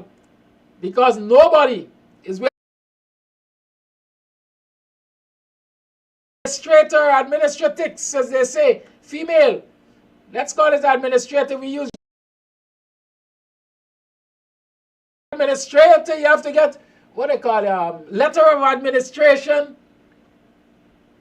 and then you start the process of transferring the property from the deceased to the surviving partners, the survivors, the surviving beneficiaries. It takes money. Because there are several persons who are now rightfully entitled to portions of this estate, logically it is expected that those people will help to foot the bill. In reality, for the greater part, everybody rocks back and look upon somebody to do the spending so that they can get the benefit. And it generally doesn't end well. Because I ain't spending no money for everybody benefit. Especially if I'm not satisfied with what I will get out of it. And so the property is left there. Sometimes one of the beneficiaries may get to occupy it. In many instances, they are prevented from occupying it because of the infighting.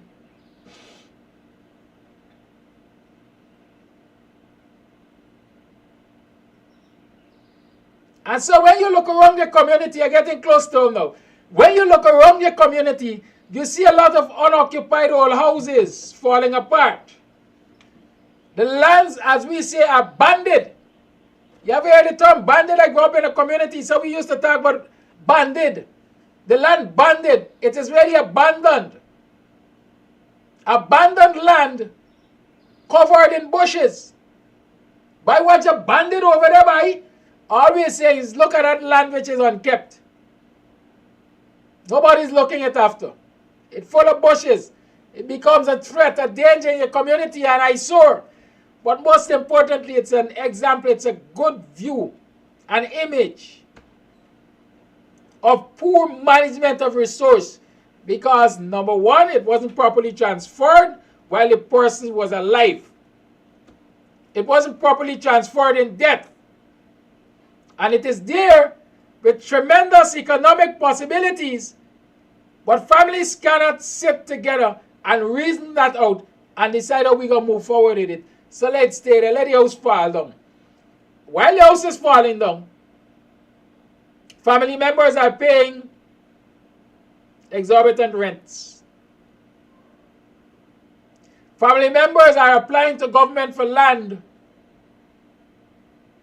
and being given, I don't know what to describe the plots as, but plots that are enough to build a kennel on, if they get it all.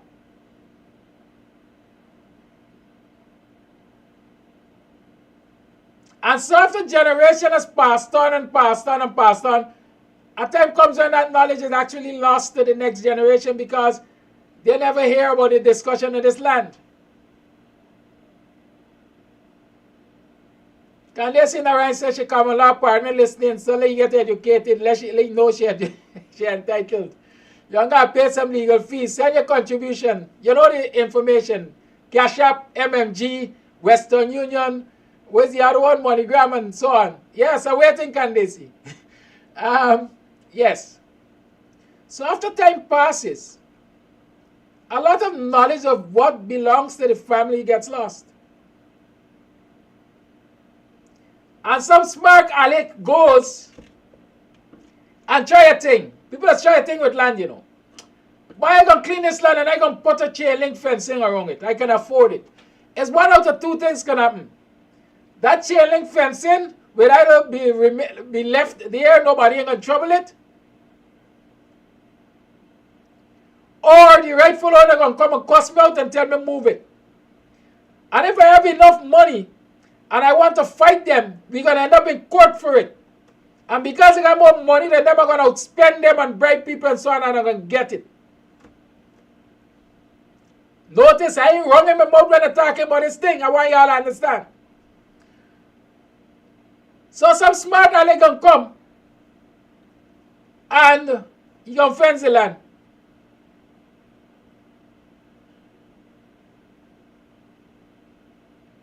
Man, Dennis, don't be idle.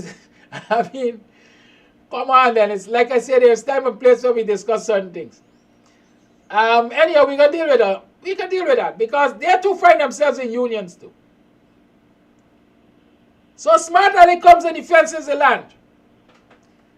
And family members, either ignorant or don't care, don't pay attention to who fencing the land and what they're doing with it.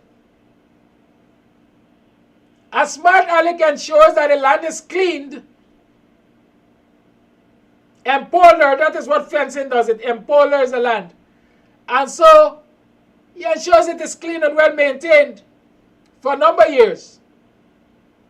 You might even find out what name it is under at the village office, and he goes and he pays the taxes. Because no family member has been paying the taxes.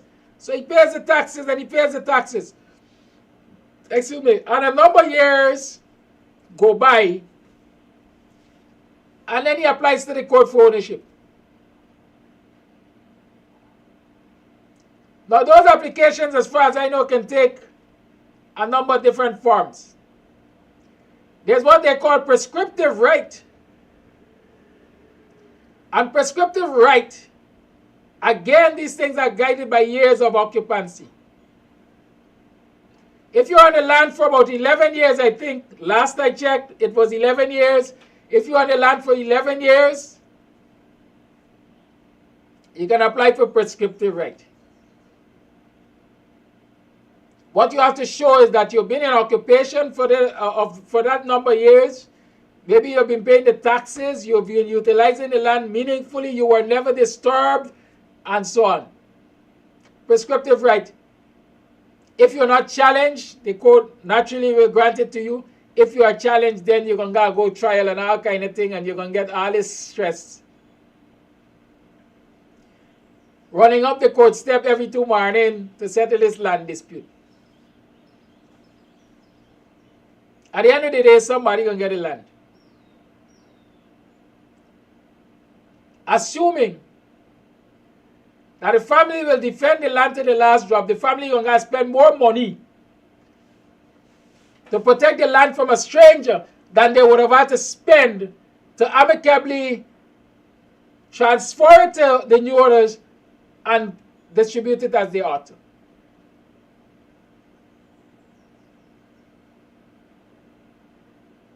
There's something as they call adverse possession.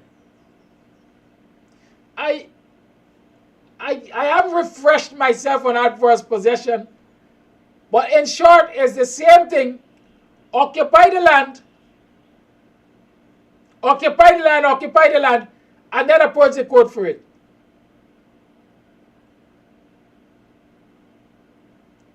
Again, if you're occupying it for X number of years, I don't know the years of adverse possession.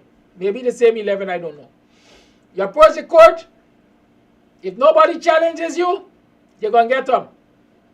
If there's a challenge, well, evidence and so on will have to be entertained.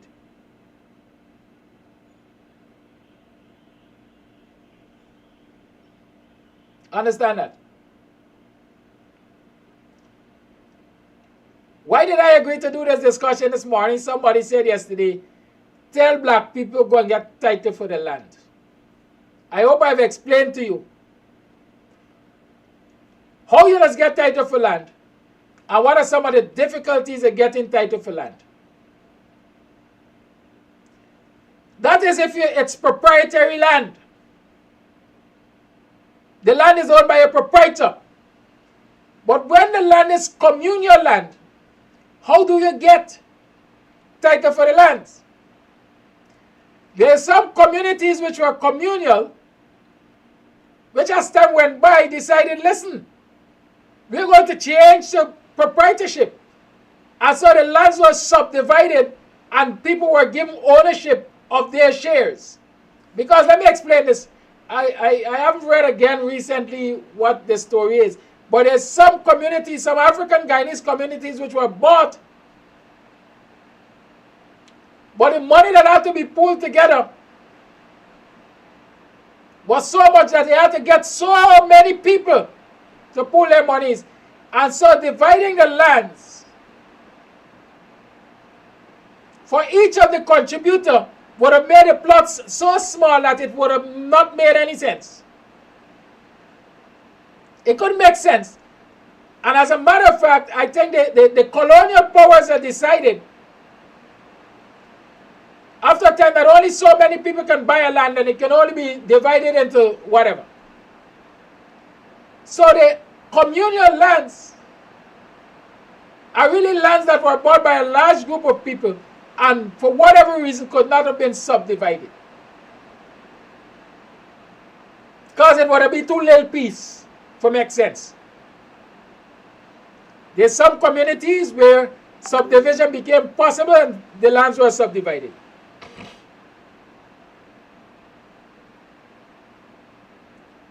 Right? Must be subdivided. But there's still communal lands which have not been subdivided.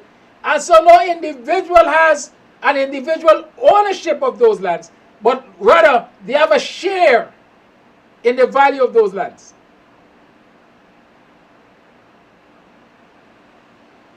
I am sure Buxton has some communal lands that people refer to as grantee lands. Those lands are supposed to be under the stewardship of the NDC because there's no longer village council, it's now the NDC. And so if you want to use those lands, they're mostly in the section what? Beyond section C of the village. You have to apply to the NDC and put forward your proposal and so on, identify that the land is vacant and go through a procedure to get to use the land. One of the ridiculousness on that for me right now is, if somebody was occupying that land 10 years, 40 years previously and did not pay the taxes, if you want to occupy that land, you got to go pay all the taxes that that person owe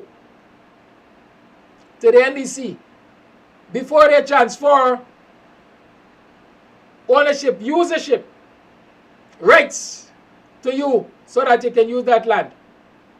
What were they doing 40 years when the other person was using it and not paying? Why must I pay for that person? A form of oppression. At least I see it so.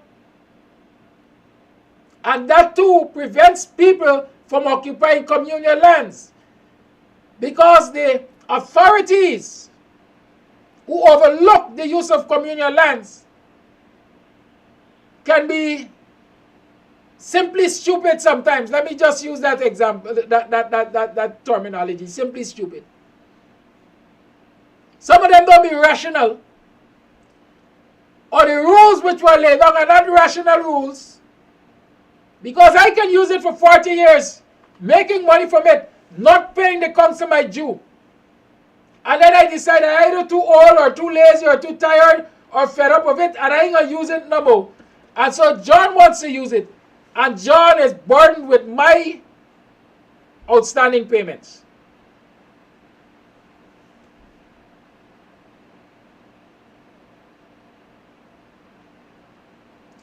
So it's easier to acquire title for proprietary land than it is a communal land. And I hope I've shown you the differences.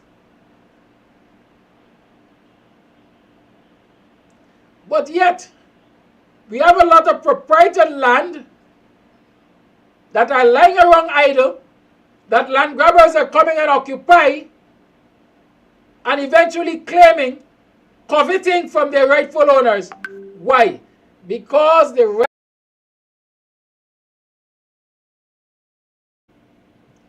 I'm going to mash some corn. Where's the time?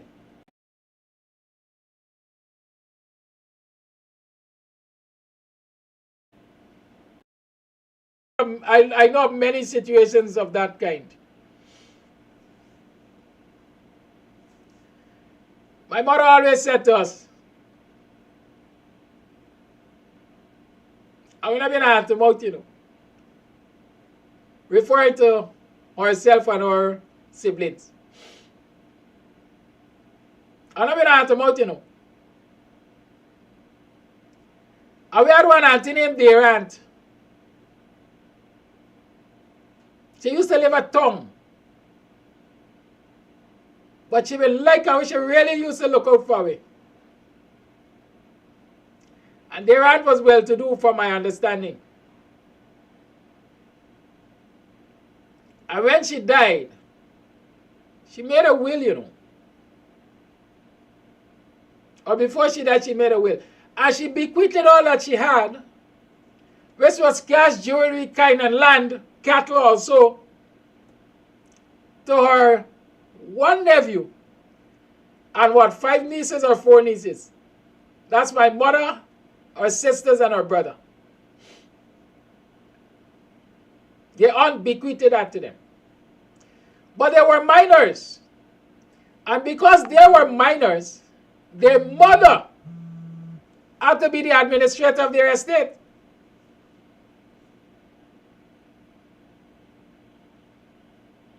And oh God,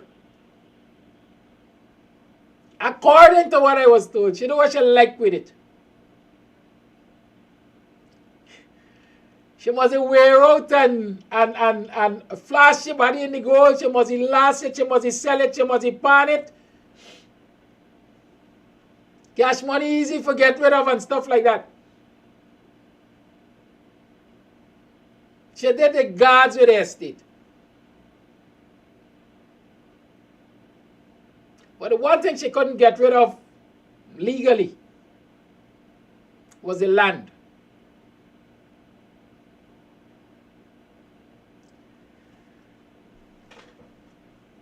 Last I checked, my mother and our siblings collectively had about 36 plots of land between Buxton and Friendship. This is no idle talk. Like I say, I'm going to become a little bit more unpopular in my family, but it's an experience I'm sharing.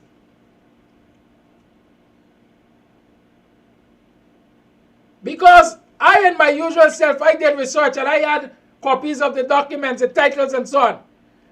At least 36 plots of land, or parcels as they refer to them as, because they are identified by parcel numbers. At least 36 parcels of land between Buxton and Friendship.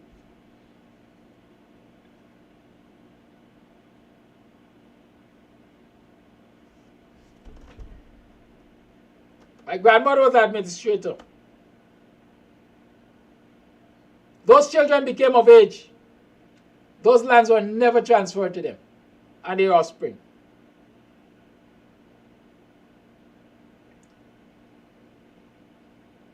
My grandmother died at the age of 87, if I remember correctly.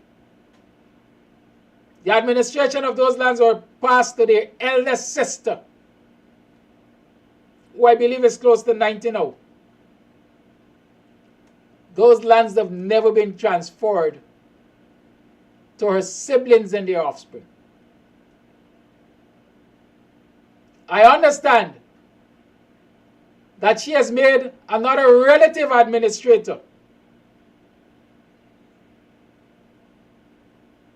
And so far, those lands have never been transferred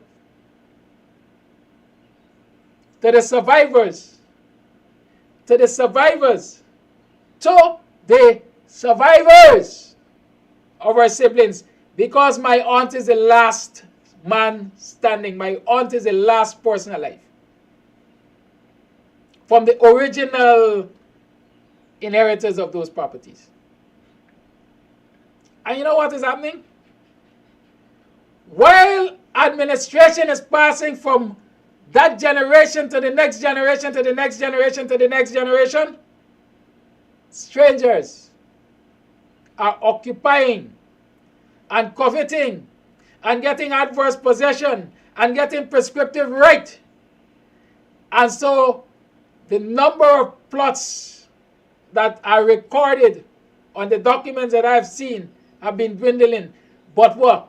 It's still in getting transferred to the siblings, to the survivors of the inheritors.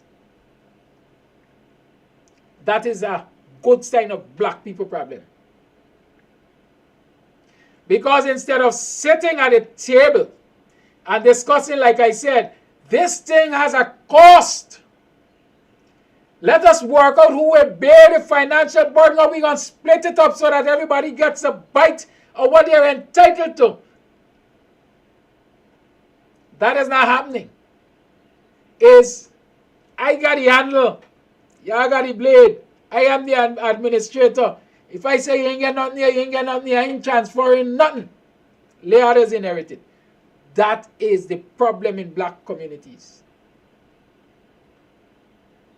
Many of us will live in the knowledge or in the history or in the past of knowing, hey, my foreparents had at least 36 titles of land in Buxton, you know, Buxton Friendship. But yet still this generation is running helter-skelter looking for lands.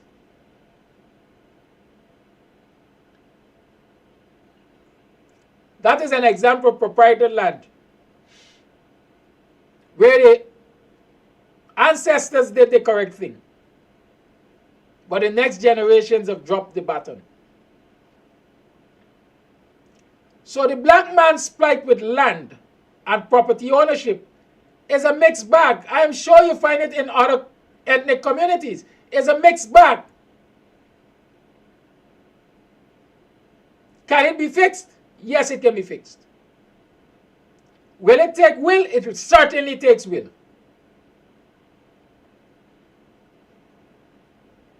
And I share that personal experience, and I'm saying it again. I know it will make me a little bit more unpopular in my extended family. But I want others to benefit from that and not make the same mistake. I know a popular village in this village who look at a relative of mine and say, me thief for your land. Me thief for your land. And the land that individual is talking about is no one house lot. It's a land like, as we say, from street to street. I don't remember if we call that a quarter share or whole half share, but it's from street to street. It's like from Middlewalk to Company and right through. And there are many such pieces that have gone from the ownership of the Sam's clan because people dep on stupidness, like no black people dep on stupidness. But there's a remedy for that. There's a remedy for that. This is a morning to bare your soul and teach. I hope you are learning. There's a remedy for that. But you gotta get gall. You gotta get gumption. My mother always said, blessed be the peacekeeper. She was a peacekeeper. May her soul rest in peace. My mother was and still is a peacekeeper because I always honor her wishes. When I came of age and I understood what was happening with that estate, I went to one of my lecturers who happened to be a lawyer and I had a discussion with him.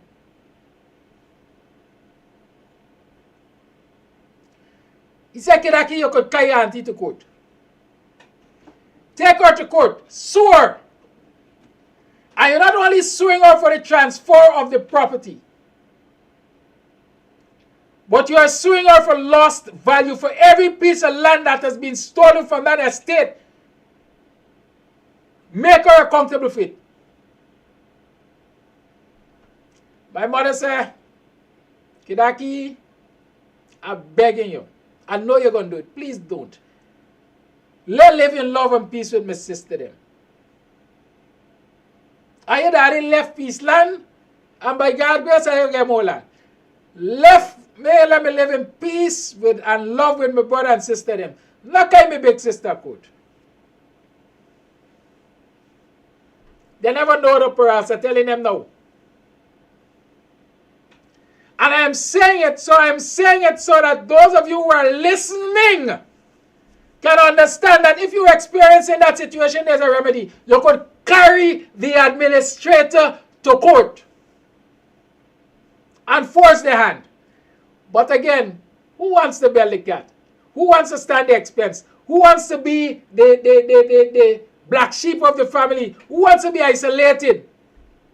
Because they're going to take you and make enemy. But are you standing for principle? Are you protecting the gains of the ancestors so that the next generation could be better off and not be at the bottom of the social ladder? Well, if that is what you're doing, go right ahead.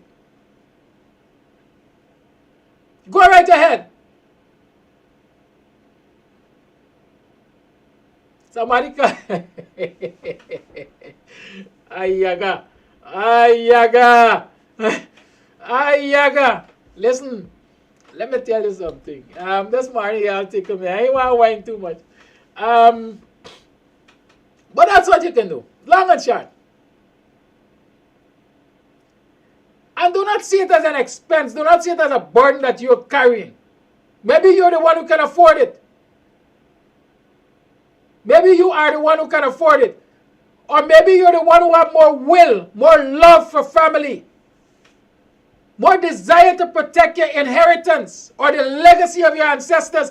Sometimes you don't be the ultimate beneficiary, but you have the pride of saying that this was my ancestors' property. Do it.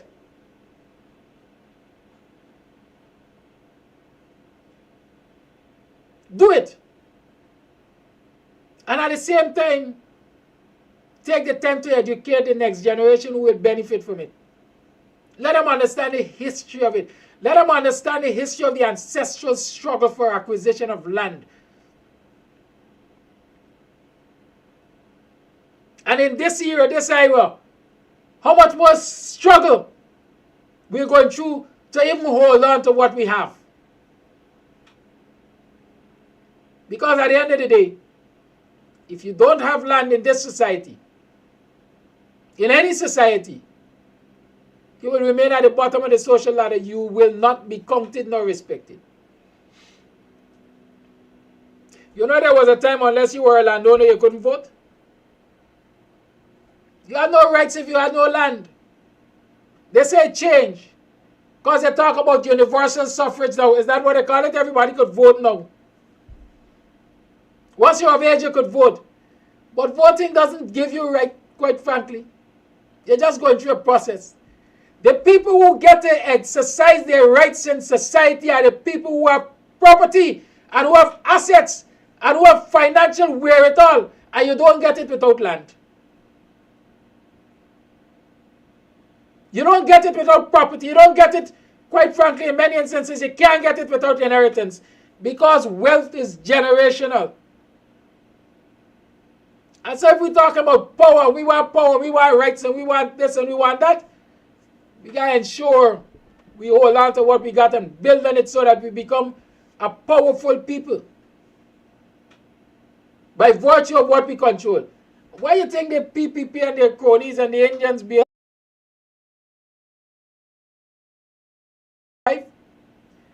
It is 33 minutes past the 8 o'clock hour. That's 27 minutes to 9. The lines are open. You had a whole lot to think about this morning. I might have a whole lot more enemies. But let's talk a thing. 6225933 is the number to call. You're tuned to the Guyanese Morning Time. I'm your host, the BUXTONIAN, Kidaki, Amsterdam. The lines are open. Stand massive. Hey Babylon boy, you go on like you know, like Kams son. Red. Kams audio son. You burn this swine when no want you shine. The tree of life, them no want you climb, cause them heart no kind. Kams, I say them heart no kind. Buxton massive. Kidaki. Red hat. Call it live, good morning. Hold on, one more.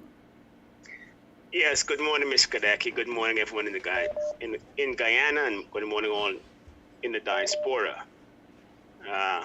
Very interesting topic. Last evening, I was looking at Politics 101 with Dr. Hines and former Prime Minister of Guyana, Hamilton Green. And Dr. Hines posed a question to Prime Minister Green. And he asked him, what was his recollection of the date of the Republic? Why did President Burnham and them come around to choose February the 23rd? And we had a show about that. And the gist of the matter is, ties right back in to the point you just made. If you don't have land, you don't have power. If you don't have land, you don't have power. And the point that Dr. Hines raised, that President Burnham raised, was that our republic is about sovereignty and power. And giving the state the power. So President Burnham said that on the 23rd of the republic, he was linking it to coffee's ownership and the ownership of our ancestors winning victory from the Dutch and establishing ownership of the land. Sovereignty then is sovereignty now. And that's the point President Burnham was seeking to make in the video I showed last week. And I spoke on this issue several times. For PNC executives and politicians need to understand unambiguously that ownership then was ownership now. And I hope for the last and 1000th time, black politicians in Guyana, especially in the PNC, understand that fundamental point. And stop going to parliament like a baker with your empty hands. While Amerindians are going into the courts and parliament with a hairdress. Because they understand that politics is tied to their origins.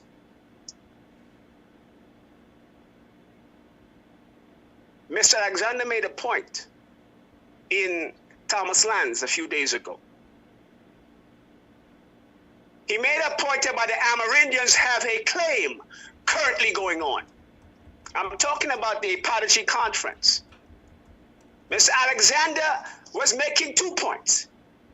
He was making a point about African Guyanese claiming lands. And he said he didn't quite know what was the outcome of the commissions that President Granger had. And while saying that, he made a point, a distinction, conversely, about Amerindians are doing their thing over there. And if you paid attention, we would notice that the Amerindians are making their sovereign claim. We're all talking about lands. We're all talking about ownership. But the Amerindians are making a claim for ownership, for autonomy of the land, while we are just making a communal ownership. And I'm saying, what should be the difference between Amerindians' claim and African Guyanese's claim? Ownership is ownership. So I tell you, be careful. Now, I know Mr. Alexander meant well, and I applaud him for his efforts on that. But we must also additionally have to be careful with a lot of lawyers out there who are very disingenuous, not telling people the exact truth of what they need to know. And sometimes I doubt whether lawyers themselves even know. I suspect a lot of lawyers don't even have a clue. They just know what they learned in law school, what was taught to them. Maybe they never learned the fact that Africans who fought ever since coffee have a claim on lands in Guyana. And that's the issue that we are not even discussing. And we are left now to squabble about lands that we got up under the British.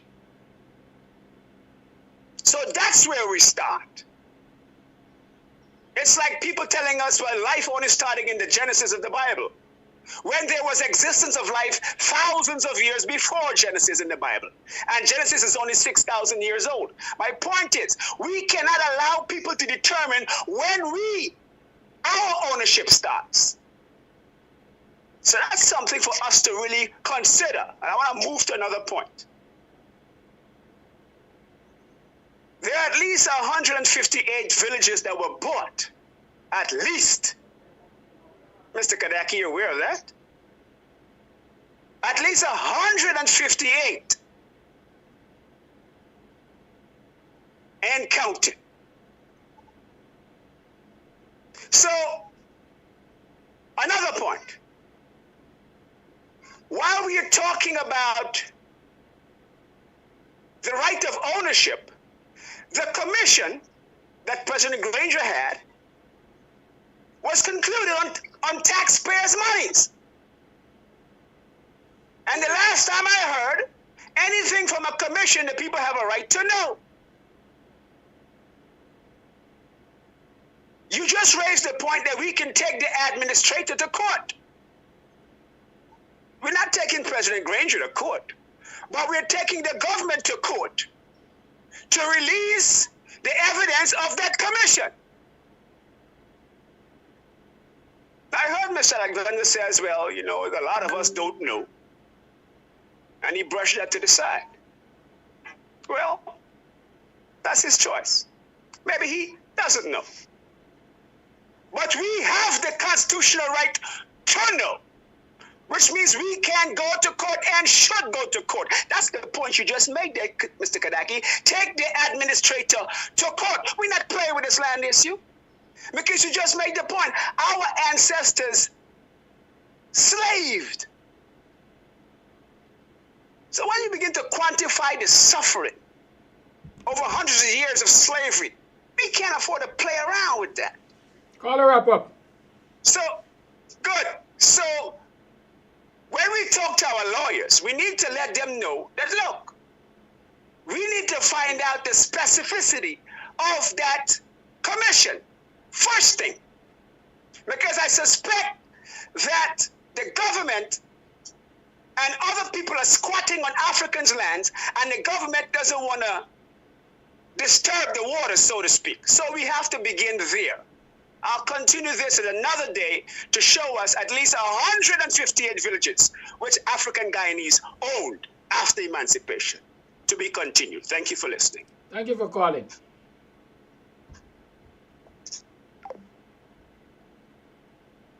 Voice note. Good morning, Mr. Kadaki. Good morning, listening viewers. Guyana is not a real place. It's not a real place. Mr. Kadaki, thanks for enlightening what's going on in Guyana with land and to enlighten people, you know, the rights to own a land. I was looking on the news.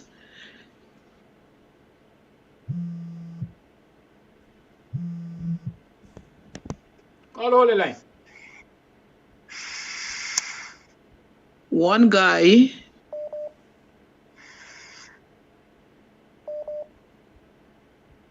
came out, I think, from Brazil. He's a Guyanese. He went there to work to build his house, a 2-story house.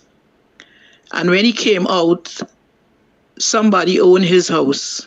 Say the house is their own. When they look up, 3 persons have the transport for that one house. Then he had another house somewhere else. And when he investigate, somebody owned that house too. So I was looking there, the news with the police, it was a mess. Guyana is in a mess, not a real place. How one person or 2, 3 persons can hold one house with 3 transport is madness. So the police and the security, all of them had to vacate the building. And the guy said the house belongs to him, a very nice house. I don't know if it's in Georgetown or Essequibo where the house is, but it's on the news. The guy didn't went on good. Then he had a friend was there to convince that the house is his friend's house, you know. So Guyanese need to hold on to the transport and make sure they get proper representation for the property. This is my take for today. Bye. I've always said, call us all the line. I've always said, and you will remember me saying all the time, you having a title or you having a transport, whatever you call it, doesn't guarantee you that you got any property in this country, you know. Because the system is so corrupt, and I will always remember the former registrar of lands, the former commissioner of lands and survey was a female, I think, yeah? And she had a big issue. She and a former chief of staff of the Ghana Defense Force, I think, had found themselves in some serious issues, public issues, in relation to lands in this country, and fraud and stuff like that. Land fraud has been taking place in this country since I was a boy. Depends on who controls the lands and survey department, quite frankly. A lot of people, lands change ownership without them even knowing. Right? That story which the young lady is referring to is a story that was carried by Travis Chase years ago. You know, this is not a this year's story. I see it is circulating. It is making the rounds again. But this story was done previously by Travis Chase. And I understand it is making the rounds again because there are lots and lots of people in this society who are having the same experience right now. Let me run the story for you so those of you who have not heard it will hear it now and you will recognize yourselves in some of these issues. Right? Don't buy a left down and so. Even your power of attorneys, some of them up to wickedness. Police were called to this Queenstown hotel on Tuesday after businessman Ryland Adolphus decided that enough is enough. Adolphus's story is that he bought this property and paid full in cash, went to Brazil, returned months later, and found out that his property had been sold for $15 million. The businessman on Tuesday produced his transport for the property and forcibly took back possession. The security guard on duty was asked to vacate the premises. What this transport? I work hard in the interior from the age of 16 years to buy the place and a punishment. Someday I work like all day for find gold, for work and buy the place. Security arrived and they too were prevented from entering the premises since the businessman produced documents to show that he's the rightful owner. When I get a call in Brazil from the tenant who rent here, they come and put out the tenant and bring gunman here. When they came here, 5 gunmen surround me for my own property where I walk and buy. As you could see my transport. You could see it here? It was discovered that even though Adolphus reportedly bought this property cash, 3 of the persons have the same transport. He says he's a victim of a major fraud. It wouldn't happen to me. It never happened to me because I'm so serious on my property. I'd rather die. I'd rather die for hate. They correspond. It's a corruptive transaction going on within the deeds as Chibat. Nightly News.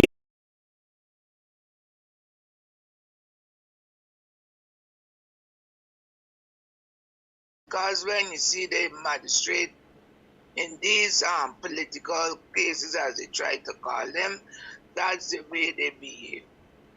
Now about lands, that is a serious thing, and I hope people could get down to knowing much more, being enlightened and follow through to know what is going on. Because in this land grabbing time, people who never had land suddenly claiming land.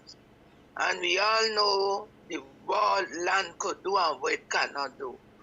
So a lot of people are out there grabbing lands. Now I'd like to take this time to extend condolences to one of the program, a participant, a contributor.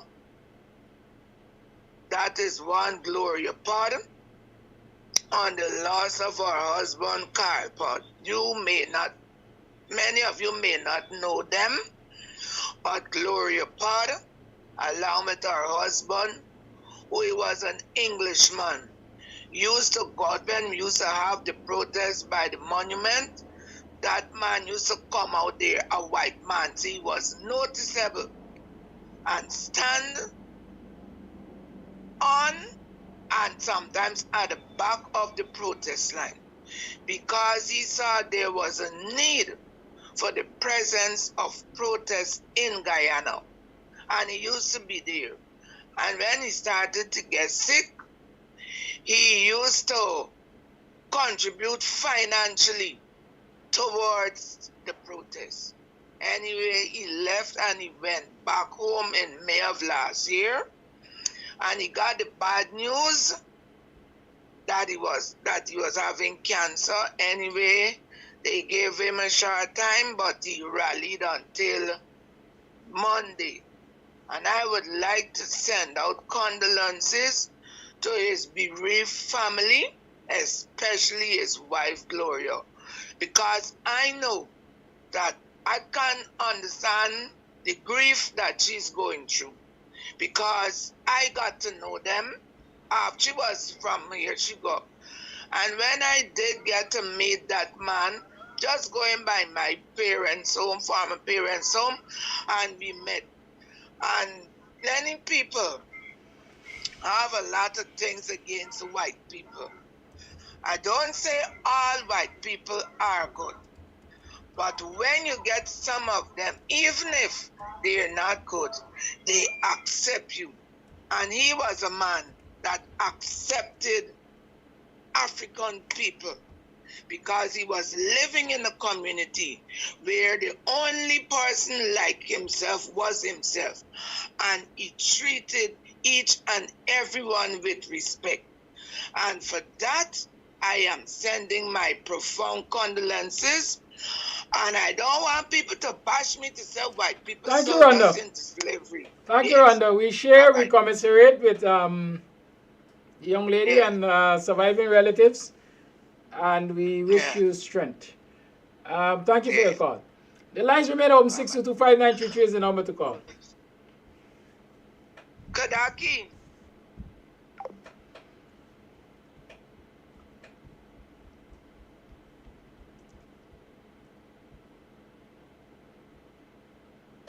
It's now 8 minutes to the 9 o'clock hour. We can take another call or two or voice note, whatever you have. Let's talk about this important and interesting issue of land ownership or property ownership and preservation. Call A Live, good morning.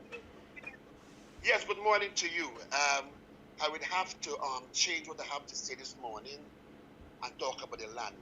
You see the land problem? It's years this happening, years. And who to be blamed? It's not Coleman to be blamed, it's our own people. Black lawyers and black judges. They take money and for sell out black man land. My best friend in America, I was there when the fiancé was telling us when she go home for start a bill on the land was sold, transport come, and a Coleman we start a bill on the land.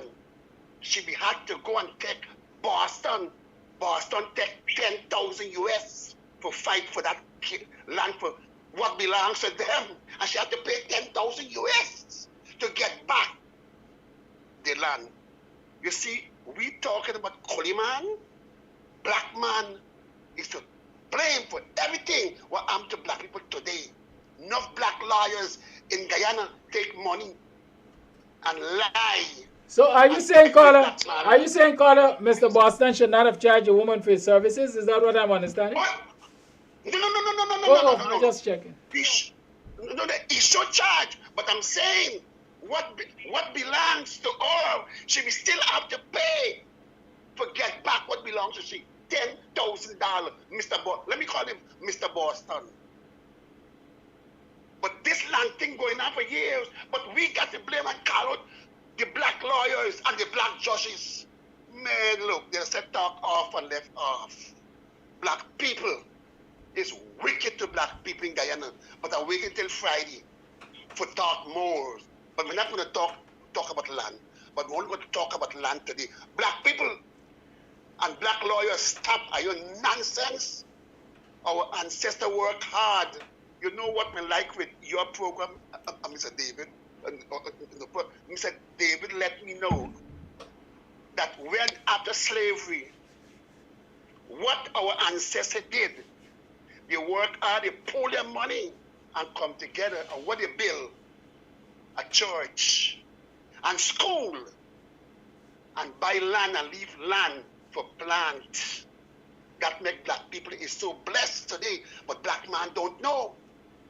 And it's time for black people come together and stop your nonsense. Where are all them black lawyers for fight and help poor people for get back them land? No, because their name is in Jack Deal Black Book. Enough of them lawyers. Look, a lot of things go on with land, but thank you very much for your time. Friday is my time for talk. Thank you for your call. Thank you very much. The lines remain open. We have to be careful. We have to be very careful. Yes, there's evil and there's good, and you will find it on both sides. You'll find it all over. We don't always hear about it from the other side, but it exists.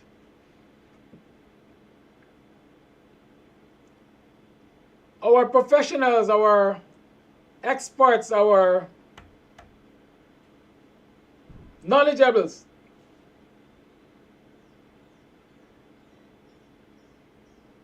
must be aware of the importance of helping us to protect what we have. They must be aware. They must be made aware if they are not aware. And we have to be discerning. We have to tread cautiously when we are dealing with certain issues by doing prior research and empowering ourselves so that we are dealing with these issues with these professionals from a position of knowledge. A lot of lawyers take advantage of a lot of people because they realize they don't understand from head to toe what's happening. It's not right. If you had a society where the gatekeepers were functioning, then you would have had a different kind of behavior from these professionals. But it's not fair to paint all of them in a black brush or a broad brush of corruption. Not all of the lawyers do that. Not all of them take advantage for your lack of knowledge. Some of them, as a matter of fact, are very lenient, very understanding when they have to help you to navigate the treacherous waters of land and property ownership, acquisition and protection. 6225933 is the number to call. In terms of lawyers charging for their services, I think sometimes they could be more lenient in terms of the charges. But again, who am I to value a man's labor? The story goes of a ship having docked at a certain port, maybe to discharge. And when it was ready to leave, they couldn't get it started. They called all the engineers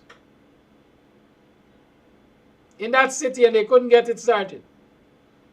And then somebody told them, listen, I know one man who is most likely to get his ship started. He lives so many miles away, so many cities away. And the owner said, bring him, I will pay him whatever it costs for him to come. The man came. They told him what was happening. He went to one particular area of the ship's engine, took a spanner and gave it 3 taps. The ship got started. He submitted his bill, let's say for $10,000. The ship's owner said, $10,000 for 3 taps? Provide a detailed invoice. The man provided the detailed invoice. For 3 taps, $1. For knowing where to tap, $9,999, making a total of $10,000. So I'm saying that to say sometimes we see these things as just easy, straightforward. And so the lawyers are arguing a straightforward case. And why so much money? But we don't understand. The first have to have the knowledge, the technical know-how. And secondly, we don't understand that they have backroom staff. Let me call them backroom staff. Who, while they are working for you in the courts, are working for them in the research rooms and so on. And so it's not them alone you're paying. You have to pay the entire staff. Again, I'm saying sometimes it appears expensive. I think sometimes our lawyers can do cheaper. But who am I to value a man's labor and his input? That's the reality. We don't want to have to pay lawyers to reclaim our lands and properties. Let us take good care of them from the inception. Let us pass them smoothly from generation to generation. It will cost us less. It will cost us less. Do we have the willpower to do it? Are we capable of doing it? That's the other question. I can't say. I know as for me and my house, I know what I do and how I do it and why I will do it that way. As for me and my house. As for you and your house, I share whatever little knowledge I have. And that certainly has been augmented by those of you who have commented in the live chat. You have shared with us, so you have helped to build on what I think I know. And those who called and WhatsApp and so on, you have all contributed. So it can't be for the lack of knowledge. A lot of you now have knowledge. Act on it. Happy new month. Happy new day. Today is the 1st of March. It's a new opportunity. A new day which brings new opportunity in our community. The fire burning red in a Georgia representing of a Kams Audio, you know. Big up Kidaki, Buxton. Oh, one more, hold on, one more.